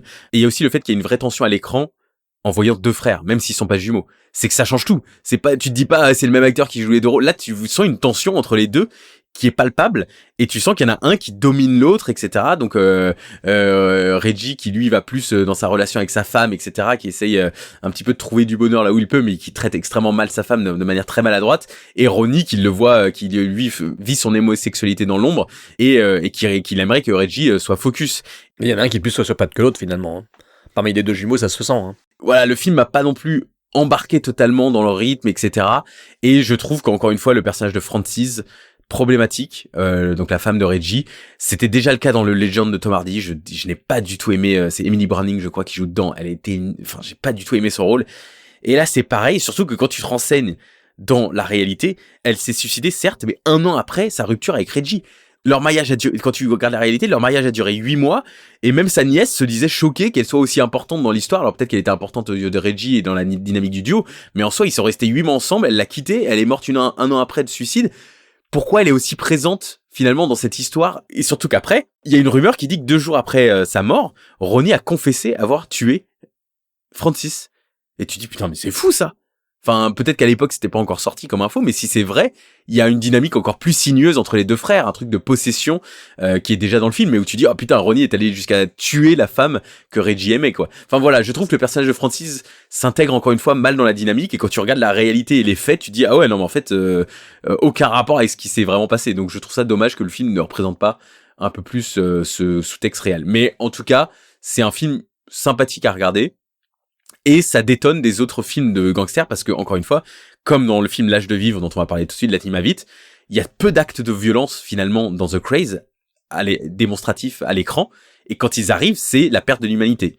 Et c'est fou parce qu'on pourrait penser que dans The Craze, on va avoir plein de passages à tabac, fun, etc. Et en fait, toutes les scènes comme ça sont horribles à vivre. Notamment la scène où Reggie tape 2 mecs à l'extérieur de la voiture et sa femme le voit à l'intérieur. Et elle est horrifiée par la situation. Elle hurle toute la scène. T'es jamais dans ce côté genre, ah, cool, il est en train de... C'est pas du tout Peaky Blinders pour le coup. Genre, ah, putain, cool, ils sont en train de démonter tout le monde.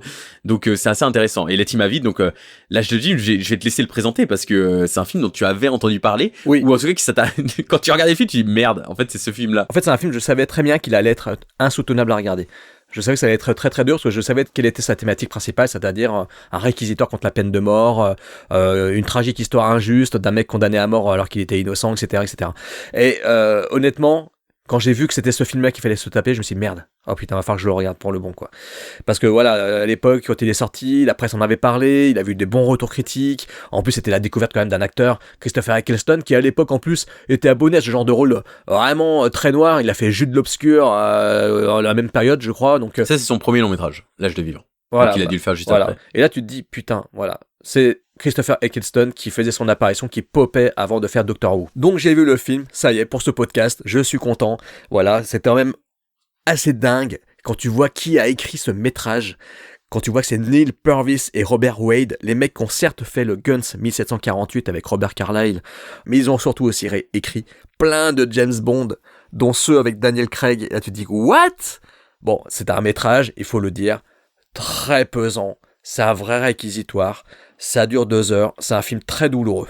C'est un film douloureux sur une injustice. Christopher Eccleston, je le trouve vraiment excellent, c'est un acteur que j'aime beaucoup. Il est capable d'incarner le mal comme le bien, et je trouve qu'il est toujours très très bon. Et là, il a vraiment une certaine justesse qui fait que ça passe bien. C'est une vraie histoire sur une tragique méprise, un mec à qui il manquait peut-être quelques neurones, mais il n'est pas vraiment montré comme un neuneu non plus, mais voilà, tout le monde le traite un peu comme un mec qui n'a pas assez d'ascendance sur lui-même ou sur les autres, ce qui fait qu'il est toujours manipulé, et manipulé par qui? Par des sales connards. L'acteur qui l'entraîne dans ses conneries, c'est un acteur que je trouve génial, mais dont le personnage est absolument insupportable.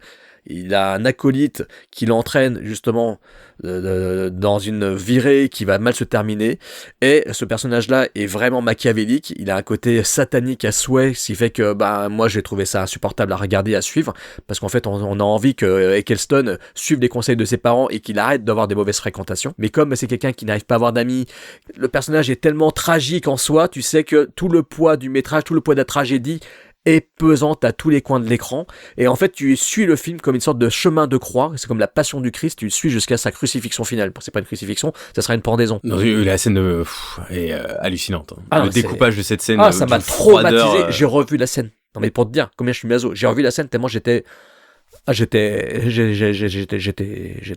à terre, littéralement. Après, c'est 2 heures de film pour supporter ce chemin de croix très lourd, très pesant. Non, mais c'est pas 2 heures de film que j'ai trouvé insupportable à regarder, mais c'est 2 heures de film que je ne referai jamais. Ça fait partie de ces films qui sont très forts, mais que tu te dis pas que tu vas le revoir la semaine d'après. Ou l'année d'après. Je suis désolé, je pourrais jamais revoir L'Âge de vivre dans les années qui viennent. Hein, je vous le dis tout de suite. Hein, c'est un puissant réquisitoire. Quand tu regardes l'histoire, quand tu dis ce qui s'est passé dans la réalité, etc., tu dis putain, merde quoi. Le mec, en fait, même pendant longtemps, la famille s'est battue pour pouvoir justement dire, mais en fait, vous avez pas pendu le bon gars, quoi. Tout ça parce qu'en fait, il avait 19 ans et que l'autre connard, l'autre qui a commis réellement les crimes, avait 16 ans, donc lui, il a été relâché au bout de quelques temps. Et lui, le mec, il n'était pour rien, qui a rien fait. Il se fait pendre. Il voulait. Non, mais quel film, mais mon Dieu, mais. Ah, mais c'est un choc, hein, honnêtement. Je savais que j'allais en sortir vraiment à plat, mais j'en suis sorti lessivé de la vision de ce film. Donc voilà, là, pour le coup, c'était un des sommets de la carrière de Peter Medak. Voilà, c'est pas forcément un film très évident à regarder, mais prestation incroyable, reconstitution réussie, les costumes, l'ambiance musicale, tout.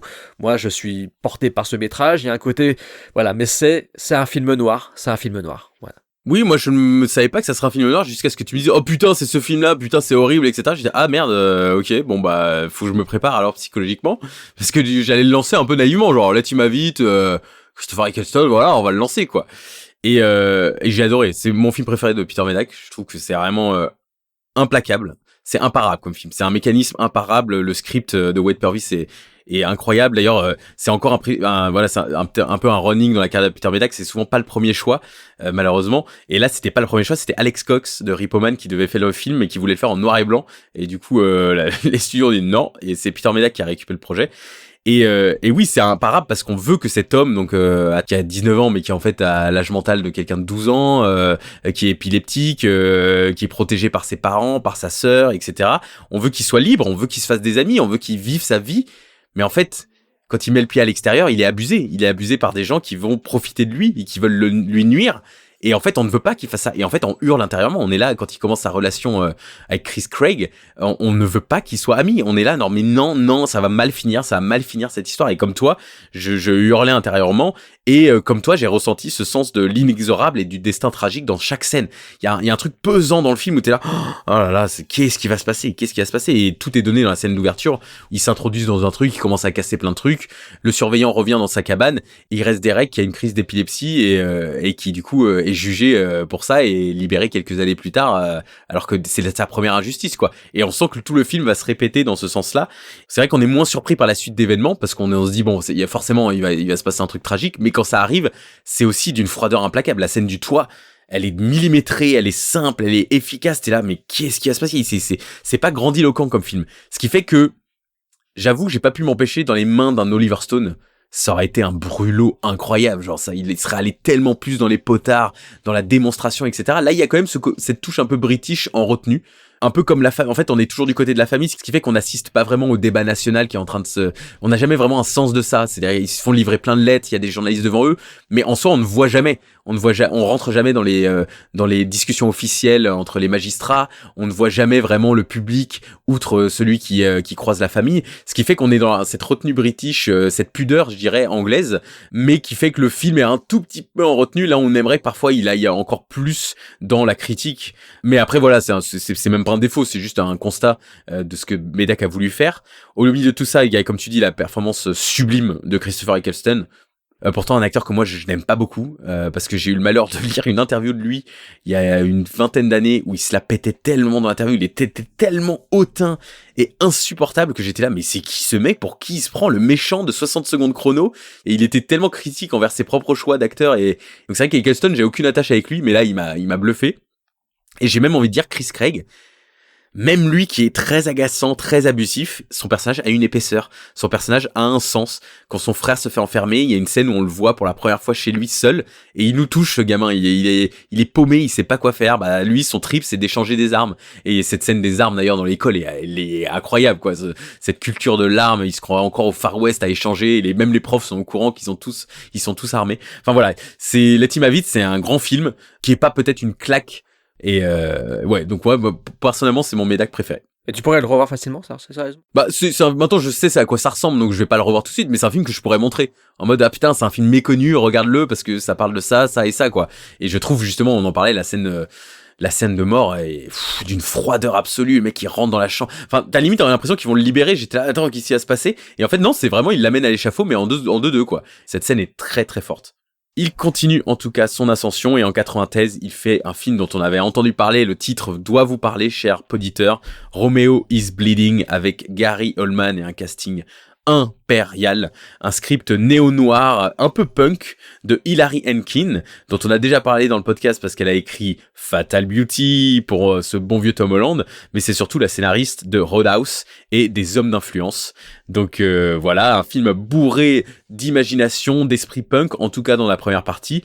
On suit Jack Grimaldi, incroyable nom de personnage, joué par Gary Oldman, qui est entouré de plusieurs femmes dans sa vie, donc il a sa pépette sur le côté, entre guillemets, qui est fan de lui, joué par Juliette Lewis, il a sa femme, Annabella Sciorra, il a son trou dans le jardin, il nourrissait le trou pour le rendre heureux, c'était la seule chose qu'il savait rendre heureux, c'est une réplique que j'ai adorée de la voix off, parce que le film est raconté en voix off, où il y a Gary Oldman joue un pseudo double rôle, on ne comprend pas encore où ça va mener jusqu'à ce que ça se recroise à la fin du film, et Jack Grimaldi, lui, ouais, il met la main à la pâte, quoi. C'est que s'il peut aider de temps en temps à arrêter des criminels, mais à aussi avoir une petite prime pour dire où ils sont cachés, dans quel hôtel ils sont récupérés et où ils se planquent, il récupère de l'argent d'une mafia. Il pose pas trop de questions, c'est comme ça que ça se passe. Jusqu'à ce qu'arrive dans ses mains Lena Olin, qui joue donc une héritière de la mafia russe, hein, finalement, celle qui pourrait déstabiliser l'ordre installé par Roy Scheider. Et du coup, Michael Wincote, parce qu'il y a tout le monde dans ce film, hein, Michael Wincote lui dit, bah voilà, c'est la prochaine victime. Il n'arrive pas à la tuer, il se fait manipuler et commence un jeu de chat et de la souris, de femme fatale, de néo-noir, où la vie de Jack Grimaldi va complètement partir en couille. Bah écoute, c'est un film dont je connaissais déjà la réputation sulfureuse à cause évidemment de la présence de Lena Olin, cette actrice suédoise sublime qui marque déjà les esprits, qui marquait déjà par sa prestance, par son physique, par son charisme, les photos qui étaient parues dans la presse cinéma de l'époque, en 93, donc je lisais les premières, et je m'étais dit, ouais, ce film m'a l'air d'être très sympathique. Donc voilà, donc c'est un film en fait que j'ai découvert sur le tard évidemment, malgré le fait que j'en ai entendu parler et que j'avais toujours eu envie de le regarder. C'est un film qui est mené par un casting de ouf, il n'y a pas à dire. Tu as cité des acteurs, mais il y a un casting de dingue dedans. On va il y a tout le casting des Sopranos quasiment. Il y a aussi Ron Perlman. Des acteurs qu'on ne s'attend pas à retrouver ici, qui sont là, qui sont absolument excellents dans leur rôle, même pour 2-3 minutes à l'écran. Et Gary Oldman, on fire. Mais littéralement on fire. Tellement on fire qu'au bout d'un moment, c'est un peu épuisant, faut le reconnaître. Mais il est vraiment à fond dans son personnage. Alors, petite anecdote que j'ai lue sur le film, c'est que il allait tourner dans la foulée de True Romance de Tony Scott. Drexel. Il allait incarner Drexel. Et en fait, il a été dit que comme il allait tourner juste dans la foulée le film de Tony Scott, il était déjà en train de s'imprégner du personnage de Drexel, ce qui fait que des moments, il l'oubliait, il le dit lui-même, hein, il oubliait qu'il était en train d'incarner Jack Grimaldi et qu'il se transformait déjà en Drexel quand il tournait le film Romeo is Bleeding. Je crois même que c'est Annabella Sciorra qui lui a dit... Voilà, mais bon voilà, mais c'est vrai que Gary Oldman est vraiment à fond dans le film, il est à fond, il met les potards dans le rouge, de la même façon que le fait Lena Olin, qui elle est géniale, elle est animale, c'est une prédatrice, elle est folle, elle fait peur, mais vraiment elle fait peur, elle incarne une femme de caractère très puissante et très inquiétante, c'est pas du tout la Sharon Stone de Basic Instinct, même s'il y a des traits de caractère un peu similaires, elle est dans la manipulation et l'exécution, et elle est vraiment géniale, elle est vraiment flippante du début à la fin. On comprend pourquoi, effectivement, J.J. Abrams dans la série Alias lui donnera le rôle de ce personnage un peu maléfique, la mère de l'héroïne de Alias, si je me trompe pas, parce qu'elle est déjà dans Romeo is Bleeding. Donc oui, voilà, c'est un très grand film. Un poil encore de longueur, un côté formel, un peu trop classique, mais porté par des performances impériales. Oui, c'est-à-dire que le côté classique est dynamité dès le début avec ce début un peu punk et loufoque, hein, avec très présent dans la première partie, avant que le film devienne un peu plus classique, un peu plus film noir, femme fatale, etc. Comme t'as dit. Mais ouais, le début a quand même un flash forward, quoi. Il y a quand même une scène où, dans la voix off du personnage de Gary Oldman, on se perd un petit peu. Il y a un flash forward où il se bastonne dans la voiture avec Lena Olin et il nous dit attends, on reviendra à cette séquence plus tard. Et du coup, tu dis ah ok, putain, ça va être un peu punk Tarantino avant l'heure, hein, parce qu'on est en 93, donc un an avant les délires scénaristiques de Tarantino qui vont influencer tous les polars des années 90 un petit peu. Et là, on est plus dans le côté femme fatale, et donc ça fait du bien de voir des trucs un peu plus punk, la relation très très étrange qu'il a avec ces 3 femmes, parce que c'est ça, hein, pourquoi ça s'appelle Romeo is Bleeding, même si c'est inspiré d'une chanson, c'est Roméo, quoi, c'est qu'il a 3 femmes autour de lui, la femme fatale, la femme enfant et la femme au foyer, et en fait chacune remplissent un rôle bien distinct dans sa vie, et c'est l'énergie de Lena Olin qui va complètement dérailler le truc, et c'est très jouissif de voir le film dérailler, et de voir à quel point Lena Olin incarne ce rôle, comme tu as dit, extrêmement flippante, quoi. Vraiment, elle est inattendue. Elle fait une performance que tu n'as jamais vue, comme tu l'as si bien dit à l'époque. Toutes les femmes fatales se ressemblent un petit peu. On est dans ce côté séduction, pas séduction, l'emprise à demi-mot, l'emprise sexuelle, etc. Et là, elle y va, mais à fond les ballons. Et elle hurle, la moitié de ses scènes sont hurlées, etc. Ce qui fait que c'est très déstabilisant, faut l'avouer. Moi, parfois, j'étais, waouh, putain, comment elle y va fort. Mais ce qui fait que on la retient énormément et on a vraiment peur d'elle. C'est vraiment une bad guy dont on flippe parce qu'on sait que le héros n'a aucune chance face à elle. Et voilà, c'est un film que j'ai trouvé, oui, assez percutant, assez marrant, un polar un peu déviant. Et je trouve que notamment le payoff de l'album photo est génial. Donc tout le film, on voit la femme au foyer typique qui attend, il a aucune considération pour elle, il n'arrête pas de lui mentir, etc. Elle a beau le confronter et lui demander est-ce que tu peux arrêter tes conneries, est-ce que tu peux juste me dire la vérité, il ne le fait toujours pas. Et à la fin, il se retrouve avec cet album photo et cet espoir qu'elle va marcher, qu'elle va rentrer dans son bar. Et en fait, il ouvre l'album photo et on découvre qu'en fait, elle était au courant de tout depuis le début. Toutes ses maîtresses, toutes les relations qu'il a entretenues sur le côté, on se dit, oh putain, mais en fait, cet homme va aller en enfer. Et là, c'est son purgatoire. Clairement, je pense que c'est insinué que le diner dans lequel il vit encore et encore et qu'il attend cette date clé qu'il lui a donnée, elle va revenir peut-être, mais c'est clairement son purgatoire. Enfin voilà. C'est triste, hein. La fin, franchement, est triste, hein. Honnêtement. Moi, c'est triste, mais il est quand même assez détestable. Donc, oui, il est détestable, mais à la fin, tu t'attends à une rédemption, quelque chose, et en fait, il n'y a pas de note d'espoir. Ah non, aucune. Cette fin, vraiment dure. Mais ouais, donc voilà, un film très plaisant, inattendu, dans la filmo de Medak, et que j'ai bien aimé, avec une grosse performance de Gary Oldman, même s'il y a des moments où je trouve que son accent un peu américain ne marche pas vraiment, on sent qu'il a un peu de difficulté à tenir le truc, mais voilà, c'est un film très intéressant, et je sais qu'il est sorti en Blu-ray dans une très belle copie en Angleterre, et il faut mettre la main dessus. Gros bide en tout cas lors de sa sortie, Romeo is Bleeding, mais devenu culte, hein. Et un an plus tard, il fait un road trip pour Paramount, Pontiac Moon, 1994, introuvable, donc avec Ted Danson en père excentrique qui traverse le pays avec sa famille pour voir l'atterrissage de Apollo 11. Film à la base qui devait être avec la compagne de l'époque de Ted Danson, Whoopi Goldberg.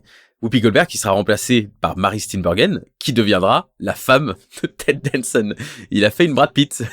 Il a fait une Brad Pitt, Mr. et Mrs. Smith, et Ted Danson, Mary Steenburgen, qui sont encore mariés aujourd'hui, qui sont un couple culte parce qu'ils ont joué énormément de fois, couple à la ville, couple à l'écran. En tout cas, Pontiac Moon sera un gros bide, même s'il y a des gens qui encensent le film en mode film d'enfance, etc. Très sympathique, donc j'ai hâte de le voir, j'adore Ted Danson, mais encore un bide, ce qui fait que, encore une fois, la carrière s'arrête un petit peu pour Peter Medak, il reprend ses années de télévision. Je sais qu'il fait dans ces années-là un Conte de la crypte qui est assez marrant avec David Warner qui enquête sur la fille de Zelda Rubinstein, un film très sympa. Il fait aussi un téléfilm Quasimodo del Paris, Le Bossu, en 97 avec Richard Harris et Salma Hayek en Esmeralda. Et en 98, son dernier long métrage fiction sur grand écran, La Mutante 2. Déjà, La Mutante... Qu'est-ce que c'est pour toi, le 1 ? Est-ce que tu aimes La Mutante ? Film de post-adolescence, hein, c'est-à-dire un film que je voulais voir absolument parce que l'actrice avait l'air trop belle, que j'avais 18 ans, je m'étais dit ouais, je veux le voir et tout, puis c'est ma frangine qui me l'a emmené au cinéma le voir. Je suis allé avec ma grande sœur. Ça c'est fou. Je suis allé le voir. 1 aussi ? Ouais, je suis allé voir. Non, le premier, La Mutante, effectivement. Oui, le 1. De Roger Donaldson, je suis allé voir avec ma frangine. C'est dingue. Au cinéma. C'est pas interdit de moins de 12 ans ? Ben, non, mais j'étais plus grand que ça. Ah, pardon. Bah oui, je suis plus vieux que toi, rappelle-toi. Oui, c'est vrai. Donc, voilà, donc je l'ai vu avec ma sœur et j'en étais sorti super content. Moi, j'étais vraiment super charme. Oui, tu ma m'étonnes. frangine en mode, ouais, bon, c'était cool, quoi. Mais bon, pas aussi enthousiaste que moi, évidemment. Oui, moi, j'étais fan. J'ai découvert les défauts du film bien plus tard. C'est quand je me suis rendu compte. Il y a aucun défaut. C'est un gros plaisir coupable, mais bon, il y a beaucoup de choses qui vont pas. Mais quand le deuxième a été annoncé, ah bah, moi, j'étais à fond, hein. Surtout que c'est la première fois que je popais vraiment sur Peter Medak. Je me suis dit, ah ouais, d'accord, c'est ce mec-là, ok, putain, ok, c'est ouf. Ah bah, ça va être cool et tout. Mais la critique de Mad Movies n'avait pas été spécialement emballé, hein. Par contre, ils avaient retenu une chose, c'était que c'était les potards à fond dans le gore décomplexé. On est dans l'invasion des cocons de Fred Holenray, si vous connaissez pas le film. On est littéralement dans un film dans lequel les femmes vont éclater. Et ça va être un film éclatant. Donc je m'étais dit, ah c'est cool. Je suis allé le voir au cinéma à sa sortie, j'étais tout content. Et j'en suis sorti très mécontent. J'en suis sorti vraiment en mode... mais c'était nul. L'acteur principal, mais c'est quoi cette merde? Qu'est-ce que c'est que cet acteur pourri? Et puis Natasha Henstridge, oublié du métrage. Voilà, donc des défauts qui ressortent encore aujourd'hui au visionnage. Tu te dis, c'est pas la mutante, non, c'est le mutant. Le problème, c'est que le mutant en question, interné par ce mec qui s'appelle Justin Lazard, que l'on ne reverra plus jamais depuis. Et qui se la pète dans le making-of, mais il se la pète. Mais c'est incroyable, t'as envie de lui dire, mais ferme ta gueule, Blanc-Bec, quoi. Ah, mais il est nul à chier, il est nul. Le seul intérêt du métrage, honnêtement, c'est son côté, le fait déjà qu'il est court. C'est 1h30, c'est pas de gras, ça va très vite. Pire avantage pour un film. Voilà. Déjà, il est court. Voilà, non, mais voilà, la douleur, la pilule est plus facile à passer. Et ensuite, ça enchaîne des scènes gore de façon très cool, très fun, avec des explosions dans tous les sens. C'est très généreux en sang, c'est beaucoup plus sanguinolent que le premier. C'est-à-dire que l'an premier, c'était vraiment ce qui faisait défaut. Là, il y a vraiment le mec qui se prend un coup de placenta dans la gueule. Enfin, ça arrive, ça balance toute la sauce est mise à l'écran. Par contre, où sont les créatures de Didger, quoi? Où sont-elles? Dans les 10 minutes de la fin? Dans des flashs stroboscopiques dégueulasses? Voilà, là tu te dis... comme le 1 un petit peu. Ouais, mais dans le 1, tu savourais plus le personnage de Syl, tu la voyais quand même mieux. Là, dans celui-ci, Eve... who cares, quoi. En fait, à la fin, même l'accouplement, on s'est fait avec des effets de fumigène, avec des effets de stroboscope lumineux, on se croirait en boîte de nuit. C'est affreux, quoi. Voilà, il y a vraiment des passages où tu te dis, merde, ils ont tout gâché, quoi. À trop vouloir faire des effets de mode clipesque, Peter Medak, il s'est complètement planté sur ce film-là. Ou alors, il a été monté avec quelqu'un dans son dos, et il était par un mec qui était en train de sniffer des rails de coke en même temps qu'il était sur la table de montage. Mais c'est vrai que ce qui fait vraiment défaut au film, c'est ça, hein, c'est cet aspect complètement bâclé sur le personnage de Eve. Parce que pourtant, dommage, Natasha Henstridge, bah, elle est cool. Elle est cool. Il y avait des choses vraiment super à apporter au métrage. Cette façon qu'ils ont de vouloir lui éviter d'avoir tout contact avec les hommes quand elle est enfermée dans son cocon, dans le laboratoire. Il faut surtout pas que les hommes se montrent. Je trouve que c'est bien amené. Il y a des idées qui sont bien amenées. D'ailleurs, la tagline du film, c'était ça. Hein, c'était la saison des chaleurs. La saison des chaleurs est arrivée, quoi. C'est ça, en fait. Elle va être en chaleur. Le mal maléfique va être en chaleur lui aussi. Et ça va partir en sucette. Et c'est vrai que ça, c'est bien amené. Mais voilà, à côté de ça, on a quoi? On a Michael Madsen qui cabotine comme toujours. Mark Gelgenberger qui rejoue la même partition, mais leur duo ne fonctionne pas du tout comme dans le premier, ce qui fait que on s'en fout un petit peu. Michael T. Williamson qui est un des rescapés, parce que c'est ça, hein, c'est des mecs qui sont partis sur la planète Mars. Donc Justin Lazard, Michael T. Williamson et une actrice dont j'ai oublié le nom. Il s'est passé quelque chose là-haut, on sait pas quoi. Ils sont revenus, sauf que voilà, on comprend que Justin Lazard ainsi que l'actrice féminine ont été contaminés par une sorte de Venom. C'est le symbiote noir des Venom de Spider-Man, quoi. Mais qui les transforme quand même en créatures comme dans la mutante, ce qui n'a aucun sens. Aucun sens. Voilà. Parce que dans la mutante, ils reçoivent un message, un code qu'il faut recréer, etc. Et dans celui-ci, en fait, le symbiote fait la même chose. Oui. Et sachant que le sang, à un moment donné, crée une créature dans les murs, qui ne reviendra jamais, et on ne sait pas qui c'est, on ne sait pas ce que c'est. Ça te donne juste une scène gore très cool. Oui, mais il y a des fils électroniques qui se transforment en créatures de Giger et qui attaquent quelqu'un, et t'es là, mais c'est quoi ce truc? Mais ça reviendra jamais. On a l'impression qu'il y a des idées qui ont été bien balancées comme ça. Quand je vais te révéler ce qui s'est passé avec la fin. Vas-y. Moi, je suis d'accord avec toi, c'est que le premier film fun, il faut le dire, magnifique visuellement, là où le 2 est naze visuellement. Le 1 est dans un scope sublime, ce qui fait que ça élève totalement cette track série B à travers le pays, et t'as l'impression de voir un grand film. Casting incroyable aussi, le premier volet. 35 millions de budget, 110 millions de recettes. MGM veut lancer une suite, et Chris Bracanto, qui bosse sur Au-delà du réel, demande un rendez-vous avec les boss pour écrire le film. Il avait écrit Les Seigneurs de Harlem, et finalement, d'ailleurs, Peter Medak réalisera 2 épisodes de Hannibal, produits par Chris Bracanto. Donc ils vont se recroiser sur la série Hannibal.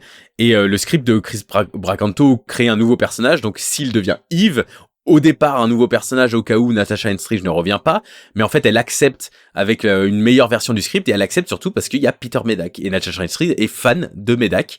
Et c'est comme toi, c'est-à-dire que c'est un film d'une stupidité accablante. Il y a vraiment des trucs, t'as l'impression de voir un nanar. Je sais pas si t'as remarqué, mais à un moment donné, il s'enferme continuellement dans une salle d'armes qui est dans la même pièce que tout le laboratoire est dans une seule salle, et il y a une espèce de salle d'armes, une grille. Ils arrêtent pas d'y rentrer, de fermer la porte, et tu dis mais pourquoi ils arrêtent pas de fermer la porte? Mais en fait c'est parce que quand Eve va s'échapper, elle va les coincer dedans, et tu dis c'est la seule raison pour laquelle ils arrêtaient pas de fermer la porte, sinon il y en a aucune. Les VFX sont horribles. Après c'est très crade, c'est très sanglant. Donc du coup, il y a un côté un peu putride au film, marrant, genre putain, jusqu'où ils vont aller, une explosion de tête, etc. Même si après elle se reconstruit de manière très gênante, mais il y a ce côté au film, c'est indéniable que c'est plus gore. Après, le film est un nanar, quoi. Pour moi, vraiment, c'est pas bien du tout.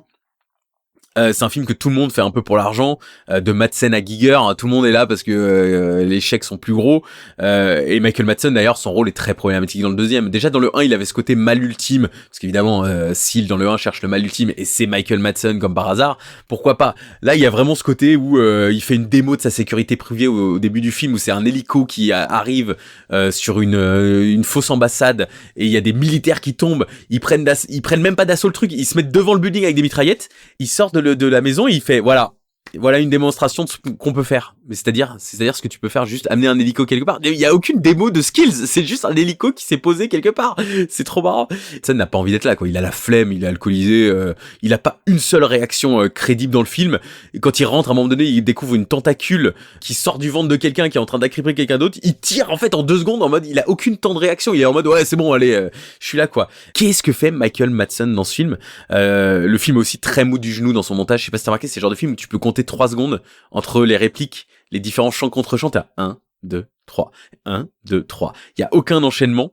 Et voilà, enfin bref, c'est un film nanardesque qui n'a ni queue ni tête. Voilà, le climax aussi n'a aucun sens.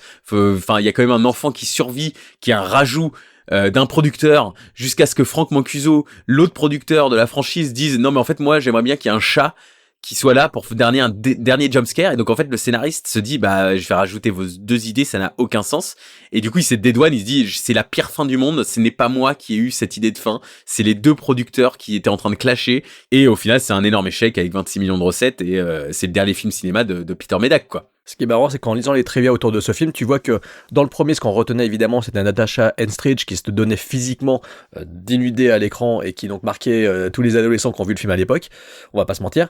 Dans celui-ci, a priori, il voulait aussi sexualiser à fond le personnage masculin. Mais bizarrement, tu sais, lors des projections test, en fait, les spectateurs ne voulaient pas avoir un personnage masculin trop dénudé. Donc ils ont carrément ralenti cet ingrédient-là dans le métrage, dans le deuxième. Donc les femmes à poil, pas de problème. Par contre, un mec à poil trop longtemps, non merci. Mais oui, mais ce personnage est complètement gâché et par le comédien qui est imbuvable et qui en plus a l'air insupportable sur le plateau, et aussi par l'enchaînement. Notamment, il va dans une espèce de pas de maison close, mais d'un camping close, hein, j'ai envie de dire, tenu par un homme en fauteuil roulant. Mais c'est improbable cette séquence. Il y a vraiment des séquences où tu te dis mais dans quoi je suis? Et tu dis ah oui, Frank Mancuso, c'est quand même celui qui a produit toute la saga Vendredi 13 quand il était jeune. Il y a des petits restes quoi, vraiment ce décor on dirait Vendredi 13 chapitre 2 quoi. J'étais là putain, on dirait un camp Crystal Lake, mais il y a des prostituées dans les cases quoi. Et Natasha accepte un caméo dans le 3. D'ailleurs, elle est au début du 3 parce que moi je m'étais fait la franchise quand 88 avait sorti le coffret, par fidélité à la franchise et aussi parce qu'elle est payée autant pour une journée de tournage sur le 3 que pour l'intégralité du tournage du 1. Donc c'est pour ça qu'elle se retrouve dans le 3, le plus gros défaut du 3, c'est pas honteux. La fille de Eve, donc qui grandit, un médecin l'a récupérée et donc essaye de l'éduquer hors du contact humain. Et il y a un côté teen movie parce qu'elle est jeune, adolescente. Mais le problème c'est que le film dure 1h50, c'est interminable. Et le 4 est un nanar série Z irregardable avec une nonne mutante. Enfin, c'est horrible le 4. Et on arrive à son épisode de Washingtonians. George le Cannibal, diffusion le 26 janvier 2007, devant la caméra Jonathan Sketch. Qui joue Mike Franks, donc le co-scénariste de l'épisode, qui a aussi coécrit Roadhouse 2, dans lequel il joue, qui, donc, toi, tu connais pour Doom Generation. De Greg Araki, ouais, c'est dans ce film-là, dans le rôle de Z, où je l'ai découvert pour la première fois. Et c'est un acteur que j'aimais bien, honnêtement. Quand je l'avais découvert à l'époque, moi, j'étais vraiment fan de Greg Araki, Nowhere, Doom Generation, donc j'étais vraiment content. Et je m'étais dit, ah, c'est cool. Sauf que depuis, voilà, il a multiplié les incartades, hein, Prom Night, et oui, le méchant Prom Night, 8 mm 2. Aïe, aïe, aïe. C'est le méchant vampire des vampires du désert. Il joue dans Quarantine, il joue dans Late to Rest 1 et 2, il jouera dans Fear Itself. Donc, il s'entend très bien avec Mick Garris, mais acteur nul. Et très sympa sur les réseaux sociaux. Ah il est sur Facebook, tu peux l'ajouter si tu veux. Au même titre que Casper Van Dien. J'ai que ça à faire. Vénus Terzo l'accompagne, elle joue Pam Franks, un non-rôle, vraiment le rôle de la femme est catastrophique. C'est vraiment, ça sent que le mec qui s'est écrit le rôle, c'est lui qui découvre tous les indices tout le long du truc. Elle ne fait rien du film, si ce n'est tenir tenir sa fille. Elle jouait Cindy dans le téléfilm Ça, et c'est une voix d'animation depuis son enfance. Elle fait plein de films d'animation, de séries d'animation. Saul Rubinek, ce bon vieux Saul Rubinek, joue Arkinson, caractère acteur légendaire qui joue dans True Romance notamment, et surtout dans Impitoyable, puisque c'est lui qui dit print the legend, imprimer la légende, ce qui est très drôle puisqu'il y a un écho aussi à ça, genre les historiens qui impriment la légende plutôt que la vérité. Julie Tortolano joue Amy Franks, leur fille, épouvantable comédienne, la pauvre. Je crois que c'est la pire des actrices gamines de toute la série. Largement. Horrible. Elle est horrible. Horrible.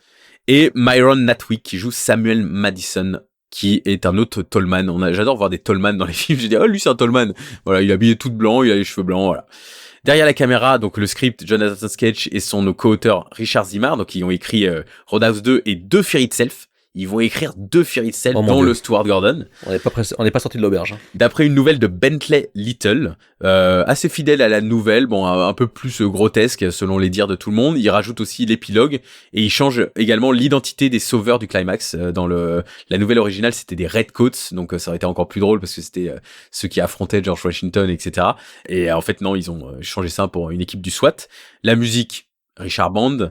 Le chef-op, Attila Zaleh, déco, David Fisher, costume, Lynn Kelly, et les CFX KNB qui font quelques démembrements, mais qui se font pas trop chier c'est clair, dans cet épisode. George Cannibal, donc moi j'avais des souvenirs de cet épisode, et je me souviens que j'avais détesté à l'époque, et c'est même, donc je n'ai jamais vu l'épisode 13 de Norio Tsurata, dont on parlera la semaine prochaine, parce que j'avais tellement pas aimé celui-là, j'étais c'est bon, les maîtres de l'horreur, ça commence à me saouler, parce qu'à l'époque, la saison 2, je l'aimais pas du tout. Un épisode que j'aimais pas, et que je n'ai pas du tout aimé dans celle-là, pour plein de raisons dont on va revenir, mais le déroulé de l'histoire, qui est classique, qui fait énormément penser à Society, c'est-à-dire qu'on se fait chier, on attend le climax est là, t'es là, ouais, ok, tout ça pour ça. Et puis aussi les personnages, quoi. Vraiment, on est typique dans un truc où tu n'as pas envie de voir un huis clos avec ses personnages, et c'est un huis clos avec ses personnages. C'est-à-dire un père de famille qui fait tout, c'est un film focalisé entièrement sur lui, ce qu'il trouve, ce qu'il dégote, les autres personnages n'existent pas, et puis une satire qui, rentre un peu dans l'esprit Peter Medak, hein, genre à l'époque, qu'est-ce qui se faisait, ruling class, etc. On pensait que la caste qui nous dirigeait était impartiale et était pour la démocratie. En fait, c'était des cannibales. Georges et ses dents pourries et ses dentiers étaient en fait un bon vieux cannibale qui adorait les vierges. Ça, enfin, je sais pas, il y a des gens qui trouvent ça truculent, genre c'est marrant. C'est genre, pour moi, c'est l'équivalent de Abraham Lincoln, il chassait des vampires. Moi, je suis complètement hermétique à ça. Je suis là, ouais, ok, ok, quoi. Oui, figure-toi que c'est un épisode que je n'avais pas vu. Donc ça a été un sujet qui m'inspirait pas, parce que le résumé au dos du DVD me donnait pas envie spécialement, donc voilà, en fait j'ai jamais regardé l'épisode, alors que je l'avais depuis des années, depuis la sortie du coffret. Donc, énorme déception, un des pires épisodes de la saison 2, je suis comme toi, je suis circonspect devant l'histoire, je ne comprends pas bien l'intérêt, et pourtant il y a une volonté de raconter une histoire de façon classique, de façon posée, c'est quand même Peter Medak, c'est pas le mec qui part dans tous les sens non plus, donc il y a un déroulé classique, linéaire, avec un début, une fin, même d'ailleurs heureuse, ce qui est rare dans les maîtres de l'horreur pour le coup, donc on est un peu satisfait par le fait qu'au moins c'est le seul point positif. Ça dépend pour qui heureuse, parce que oui, voilà, mais bon, voilà, il y a quand même une volonté de faire une fin un peu positive, mais sinon on se tape quand même effectivement un film où il se passe pas grand chose d'original, ce n'est pas fou, on s'ennuie prodigieusement, les acteurs sont pas extraordinaires, même des fois catastrophiques, à part Saul Robinek, que j'aime bien, et qui là est assez marrant, qui est assez drôle dans son personnage, dans son rôle, donc je trouve que ça passe bien. Fire, comme notre roman, c'est voilà. Et là, c'est le seul qui tire son épingle du lot, mais c'est le seul point positif que je retiens du spectrage, qui est très long à regarder, très difficilement supportable, et notamment cette famille, mais tellement pas fusionnelle du tout, avec ce personnage de petite fille qui fait qui a des réactions complètement stupides, incohérentes, avec une façon de jouer tellement horrible, tellement théâtrale. Voilà, ça frôle l'amateurisme sur tous les plans. Ce n'est même pas beau visuellement, et ce n'est même pas excitant horrifiquement parlant non plus, parce qu'il y a aucune tension, il y a rien. Ce n'est rien d'autre que des mecs perruqués qui font un banquet où ils mangent des pieds et des bras, quoi. C'est tout, en faisant 2-3 vannes d'humour noir. Mais il n'y a rien d'exceptionnel dans ce métrage. C'est vraiment un ratage sur toute la ligne. Oui, c'est absolument pas transgressif et alors, est-ce que c'est parce qu'on n'est pas américain? Je ne pense pas. Je viens de me poser la question. Je viens de me dire, est-ce que pour les Américains qui ont découvert ça, ils étaient là en mode, ouais, c'est trop génial, c'est truculent, ça se moque de des bases, des fondations même de nos États, etc. Ouais, enfin, en fait, c'est juste sur le papier, quoi. C'est une ligne, c'est tout, quoi. Ça dit juste, ouais, George Cannibal, en fait, c'était un cannibale. Ouais, c'est le résumé du dos du DVD, mais c'est tout, quoi. Et ça s'arrête là. Parlons de cette introduction. Ah. L'ouverture dans les bois qu'on a l'impression d'avoir vu 1000 fois dans cette série, Dear Woman, Péché de jeunesse, c'est toujours la même route, toujours les mêmes bois, etc. Voilà. Bien sûr. Mais ouais, donc c'est une fille qui fait du stop, personne la prend. visiblement traumatisé par quelque chose. Et en fait, quand tu commences à relier par rapport à la fin, tu te demandes, c'est-à-dire, elle sort du banquet, elle vient d'où? Voilà, il y a aucune raison qu'elle soit paniquée dans la forêt. Et donc, il y a 2 cavaliers qui la poursuivent en mode Sleepy Hollow et ils lui coupent la tête. Voilà, c'est tout. Intro du Point film. barre. Voilà. Ça Et s'arrête après, comme ça. Washington. On applaudit quand même qu'ils ont utilisé une police d'époque. Parce qu'il y a tellement de police catastrophiques Télévisuelle. dans cette série. On dirait que ça a été J'étais- monté avec Pinacle, tu sais, les génériques Pinacle de ce vieux Oui, bah, bien logiciel, sûr. Voilà. Et après, on tombe donc sur la famille de Mike, cette fameuse famille parfaite américaine, où ils écoutent une émission de radio qui est la moins crédible au monde. J'ai jamais vu une émission de radio avec autant de silence et de non-dit. C'est-à-dire que même le mec radio s'attend pas à ce qu'on le laisse parler, genre. Et donc, voilà. Et sinon, pour vous dire, parfois il reprend des phrases, oh putain, c'est une émission encore là qu'ils écoutent. Et en fait, c'est vraiment, ça m'a fait penser à des fausses émissions de South Park. Il a une voix, hey, ouais, we gotta do this. Et il parle du fait que tous les politiques sont des menteurs, etc. Et la petite fille, au fond, il me fait mal à la tête. Elle est en train de manger une glace de manière aberrante. Mais j'étais là, mais qu'est-ce que c'est que ce personnage? Il dit, mal à la tête, vous pouvez couper la radio. Et là, le mari, là, je coupe la radio, bien sûr. Et j'étais là, oh mon Dieu, qu'est-ce que ça va être cette famille, oui, typique américaine? Et ça va être ça. La famille qui rentre à la maison. Parce que il y a sa grand-mère est morte, hein, la grand-mère de Mike est morte, donc il a enfin la maison pour lui. Et là il y a un vieil homme ultra creepy sur le porche qui commence à leur parler avec cette volonté de Medak de faire des grands angles sur presque des objectifs fisheye sur des vieux qui regardent la petite fille. Et le truc c'est que tu dis ok cool. Enfin, il instaure un truc très malsain où tous les vieux vont être attirés par elle, etc. Elle a 12 ans, ils sont tous là. Oh, c'est de la chair fraîche, etc. Aucun payoff de ça. L'actrice, en face à eux, joue très très mal. Elle joue très mal le malaise, ce qui fait qu'en fait c'est totalement ridicule, ça tombe complètement à plat.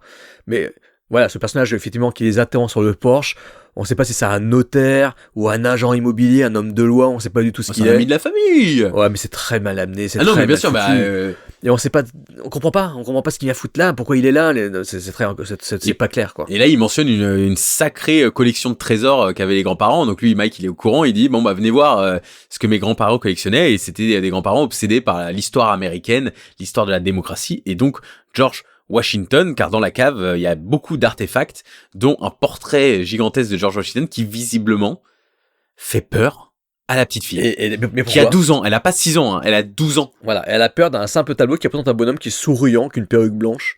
Il a rien d'effrayant. On n'est pas. Franchement, tu sais quoi? J'ai pensé à Antis de Yann de Bont, le nanar absolu, dans lequel Non. Voilà, ça... Pardon. Ouais, voilà, mais dans lequel il y a ce portrait de cet homme maléfique qui a une, Ah une oui, figure j'adore. horrible, tu vois. Et dans Scary Movie, il sourit quand il. Voilà, c'est ça, il dans fait Scary Movie l'amour. 2. Mais là, tu t'attends à voir la même chose, et au final, non, c'est juste un portrait d'un bonhomme, un vieux, quoi. Oui, en fait, on instaure qu'elle a très peur. Elle a peur de cette maison, elle est angoissée. Et donc ensuite, Et comme elle joue mal. pour se libérer de ça, elle se dit j'ai pas peur de toi, j'ai pas peur de toi. Mais à rien, un portrait qui est devant elle, c'est pas quelque chose qu'elle ne voit pas. En fait, elle entendait des bruits, elle dirait ça genre j'ai pas peur, j'ai pas peur, j'ai pas peur. Et elle tomberait sans faire exprès sur le tableau. Ok, mais là, elle regarde le tableau, j'ai pas peur de toi, j'ai pas peur de toi. Oui. Et elle le tape. Et c'est là où le tableau s'ouvre en mode Benjamin Gates et il y a un message à l'intérieur, un message inquiétant, un parchemin qui parle de manger des enfants et faire de leurs os des ustensiles à cuisine, signé GW. Et c'est d'une lourdeur, c'est là. Waouh, En plus, GW quoi. En plus, le truc qui se décroche de l'angle du tableau, mais cette séquence est totalement ridicule parce qu'en fait, on est tellement habitué à voir des films d'épouvante, notamment avec les James Wan, la nonne, où elle apparaît derrière le tableau et d'un coup elle s'incarne dans le tableau, tu t'attends à un truc de ce style-là, mais non, pas du tout, c'est juste une petite conne qui là, à s'exciter après un tableau qui est devant elle, qui n'a rien d'effrayant, mais qui n'a vraiment rien d'effrayant, cher auditeur. Hein. C'est juste un bonhomme dessiné sur une toile, hein. Y a rien de machiavélique. Je me suis dit, mais mon Dieu, mais qu'est-ce qu'ils sont en train de nous faire, putain, mais ça t'énortit tout. Dès ce passage-là, tu te dis, mais pourquoi? Qu'est-ce que ça va être derrière? Le truc, et donc la révélation de ce message n'a strictement aucun intérêt. Et d'ailleurs, je ne comprends pas pourquoi, d'un coup, il va y avoir une obsession pour ce message. Ah non mais c'est fou. Non mais attends, on parle d'un message sur un parchemin lambda, il s'est écrit GW et les gens agissent comme si tu pouvais montrer ça au public et dire voilà la vérité sur George Washington. Mais c'est-à-dire c'est quatre mots qui riment pas, 4 phrases qui Et ça riment pourrait pas. juste être une bouffonnerie qu'il avait balancé un soir de beuverie, quoi. Il s'est amusé, il a raconté ça pour rigoler, mais non. Mais j'adore. Non, non. Comme si ça venait avec un certificat d'authenticité. Voilà. La photo de George Washington, il dit c'est moi qui ai écrit ça. Voilà. Genre mais attends mais ça n'a aucun sens. Donc tu Et dis genre, ok. attendez, regardez, je suis un cannibale parce que j'ai écrit ça. Mais non, mais en fait, c'est juste, ça peut juste être un truc qu'il a écrit un soir où il était en train de picoler et qu'il s'est amusé à vouloir faire un Oui. truc effrayant qu'il a caché en se disant ah bah plus tard ils vont se retrouver comme des cons. Mais non. Et ça c'est une idée de la nouvelle à l'origine, mais t'es dit, mais en fait il aurait fallu que ça soit un livre de confession, un truc un peu Stuart Gordonesque, Oui, un livre de recettes. Lovecraftien. Un livre de recettes. Voilà, un livre de recettes, mais un truc impactant. Là, c'est tellement lambda. Mais ce message, oui, il va beaucoup compter parce que après l'enterrement de la grand-mère où il y a que des vieux ultra creepy qui sont là autour de la fille. Ah, mais t'as quel âge toi? Meilleure scène du film. Pour moi, une des meilleures scènes du film avec la scène du restaurant après, c'est une des meilleures scènes du film. Il y a une scène. Moi, j'aime bien l'ambiance. Pour le coup, donc le film se passe en Virginie, l'état d'origine de George Washington, il a habité là-bas, etc. J'aime bien le côté où tous les gens sont vieux. C'est-à-dire que tu regardes dans le diner, c'est que des vieux. À l'enterrement, c'est que des vieux, c'est que, pas des vieux, je dis ça méchamment, des personnes âgées. Mais, c'est des personnes d'un certain âge. Mais j'ai bien aimé ces détails où t'es complètement enfermé avec eux. Tu te dis, mais pourquoi il y a pas de jeunes ici? Bah, parce que c'est insinué qu'en fait, ils bouffent tout le temps les gens jeunes, quoi. Et même au resto, il y a que de la viande. Enfin, il y a ce truc de viandard. C'est une ville de viandard. Il y a que des vieux, etc. Et ce côté society où on rentre dans une communauté étrange où même les policiers ont l'air suspects et où les policiers répètent des phrases qu'on leur dit. Donc comment ils peuvent être au courant de phrases comme ça? Tu te dis en fait ils se connaissent tous quoi. C'est vraiment une communauté qui va leur tomber dessus à un moment donné. Et il y a même donc une scène au diner où le vieux Samuel pète un câble quand il apprend que le mec veut revendre le message ou veut essayer de l'authentifier, etc. Il dit non mais attendez, ce message pourrait tout changer au monde, mais vous vous rendez pas compte l'impact de ce message, etc. Ce que ça pourrait faire, etc. T'es là, oh là là, qu'est-ce que c'est que ce truc? J'ai pas compris là, parce qu'en fait il propose de se faire racheter par quelqu'un une fortune. Je me dis, En fait, je quoi, comprends pas son tu veux discours. cacher la vérité ou tu veux pas la Il cacher? veut cacher la vérité. J'ai rien compris. Mais cacher quelle vérité? Il y a rien de. Enfin bref, voilà. On va pas En fait, revenir sur le message, il veut qu'ils vendent le message. Parce qu'il a envie de le vendre, le Mike. Oui. Et il veut qu'il le vende au message, mais insinuer, genre, je vais trouver un acheteur et je vais te faire genre de le vendre. Mais là, c'est là où Mike est là, genre, ouais, mais en fait, je sais pas, etc. Et c'est genre, ça pourrait, mais oui, il y a un truc pas clair, en fait, dans cette scène où pourquoi il s'énerve, il veut que ça sache pas. Pourquoi il essaye pas juste de prendre le message et dire, ah non, mais je peux trouver quelqu'un de mon côté. Et en fait, il lui dit, sleep on it. Il est poursuivi par un cheval dans la nuit et un cavalier qui est déguisé. Et il y a enfin l'attaque nocturne des fanatiques de George Washington qui sont tirés d'un sketch du SNL. C'est-à-dire que il tape à la porte. On regarde dans le Judas et là il y a un plan de vue du Judas où c'est 3 acteurs qui jouent épouvantablement mal. Je suis désolé pour eux. Ils jouent très mal. Give me back the wall. Ils parlent tous avec un espèce de vieil accent avec et des ça fausses ne marche dents, pas. Des fausses dégueulasses. dents, c'est nul. Tu n'as jamais peur en fait. Tu n'es jamais oppressé. T'es là. Oh, mais c'est quoi ce huis clos dans cette maison où il se passe rien? La femme est derrière avec la fille tout le temps. Et là il y a ce bon vieux Harkinson, le professeur Harkinson. Il l'appelle. Ouais, je connais tout ce que tu dis. Les Washingtonians, grosso modo.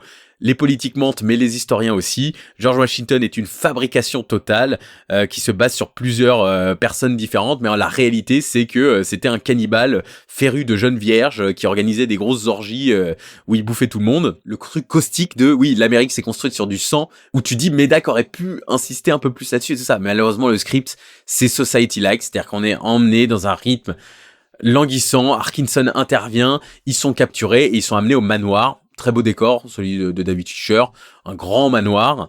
Et puis c'est là où il y a la séquence du buffet, la grande séquence du buffet, comme tout le monde en parle dans le making-of. 60 figurants. Medak veut absolument que la caméra tourne autour d'eux tout le temps, donc ils installent des projos qui partent du plafond. Et c'est là où oui, on est déçu en fait, on est déçu parce qu'on voit, parce que Society, on en a parlé la semaine dernière. T'es pas déçu parce que tu vois, c'est toujours assez incroyable. Là, t'es là. Ok, il y a un buffet, mais c'est comme tous les films de cannibales comme ça où il y a pas trop de budget, c'est-à-dire que les gens prennent des accessoires dans les bouches, mais ça se voit qu'ils ne peuvent pas les manger. Donc en fait, ils ont c'est délicieux, mais ils ont encore la bouche pleine, donc tu n'y crois jamais que ça soit des cannibales. T'as à la limite la mort de Thomas Jefferson, un flashback assez incroyable où il y a un top shot qui part des entrailles et qui se soulève. Qui rappelle le jour des morts vivants de Robert. Donc sur lequel d'ailleurs Nicotero a bossé, et du coup c'est un très bel effet, très c'est bel le effet. plus réussi du film, honnêtement c'est le mieux. Voilà. C'est le meilleur. Qu'est-ce qui va se passer quoi? Parce qu'il y a le payoff avec la fille, mais finalement ils attaquent pas tout de suite la fille, et tu te dis bon c'est les maîtres de l'horreur, hashtag no limit, ça fait quand même longtemps qu'on l'a pas dit, mais en fait il n'arrivera rien de spécial. Moi je m'attendais à ce que le père soit installé, il voit sa fille se faire dépecer, enfin des trucs où tu dis waouh c'est quoi, et en fait non. Irruption du SWAT, improbable, désolé on spoil, mais c'est ridicule. Irruption du SWAT, et il tire sur tout le monde, et pire scène du film. Et c'est là, what? En plus, même pas d'impact, de balles, rien du tout. C'est juste, on les voit face caméra tirer sur des gens en numérique avec des effets hideux visuellement. C'est tout. Avec des cadavres partout, et voilà. Ouais, et donc à la base ça devait être des tuniques rouges, et là je comprends, c'est là, en fait on est encore dans une sorte de guerre des sécessions moderne où il y a 2 États qui se battent, les Washingtonians et une autre les tuniques rouges. Mais en fait, comme ils ont mis des gens du SWAT, t'es là, attends, c'est-à-dire qu'Arkinson est allé voir des gens du gouvernement, elle les a dit, regardez cette lettre, signée George Washington. Il y a les Washingtonians, ils existent. Ok, on arrive. Enfin, le mec a convaincu tout le FBI en une journée. Et puis après, il y a cet épilogue. Ça rappelle un peu le film de Toby Hooper, hein.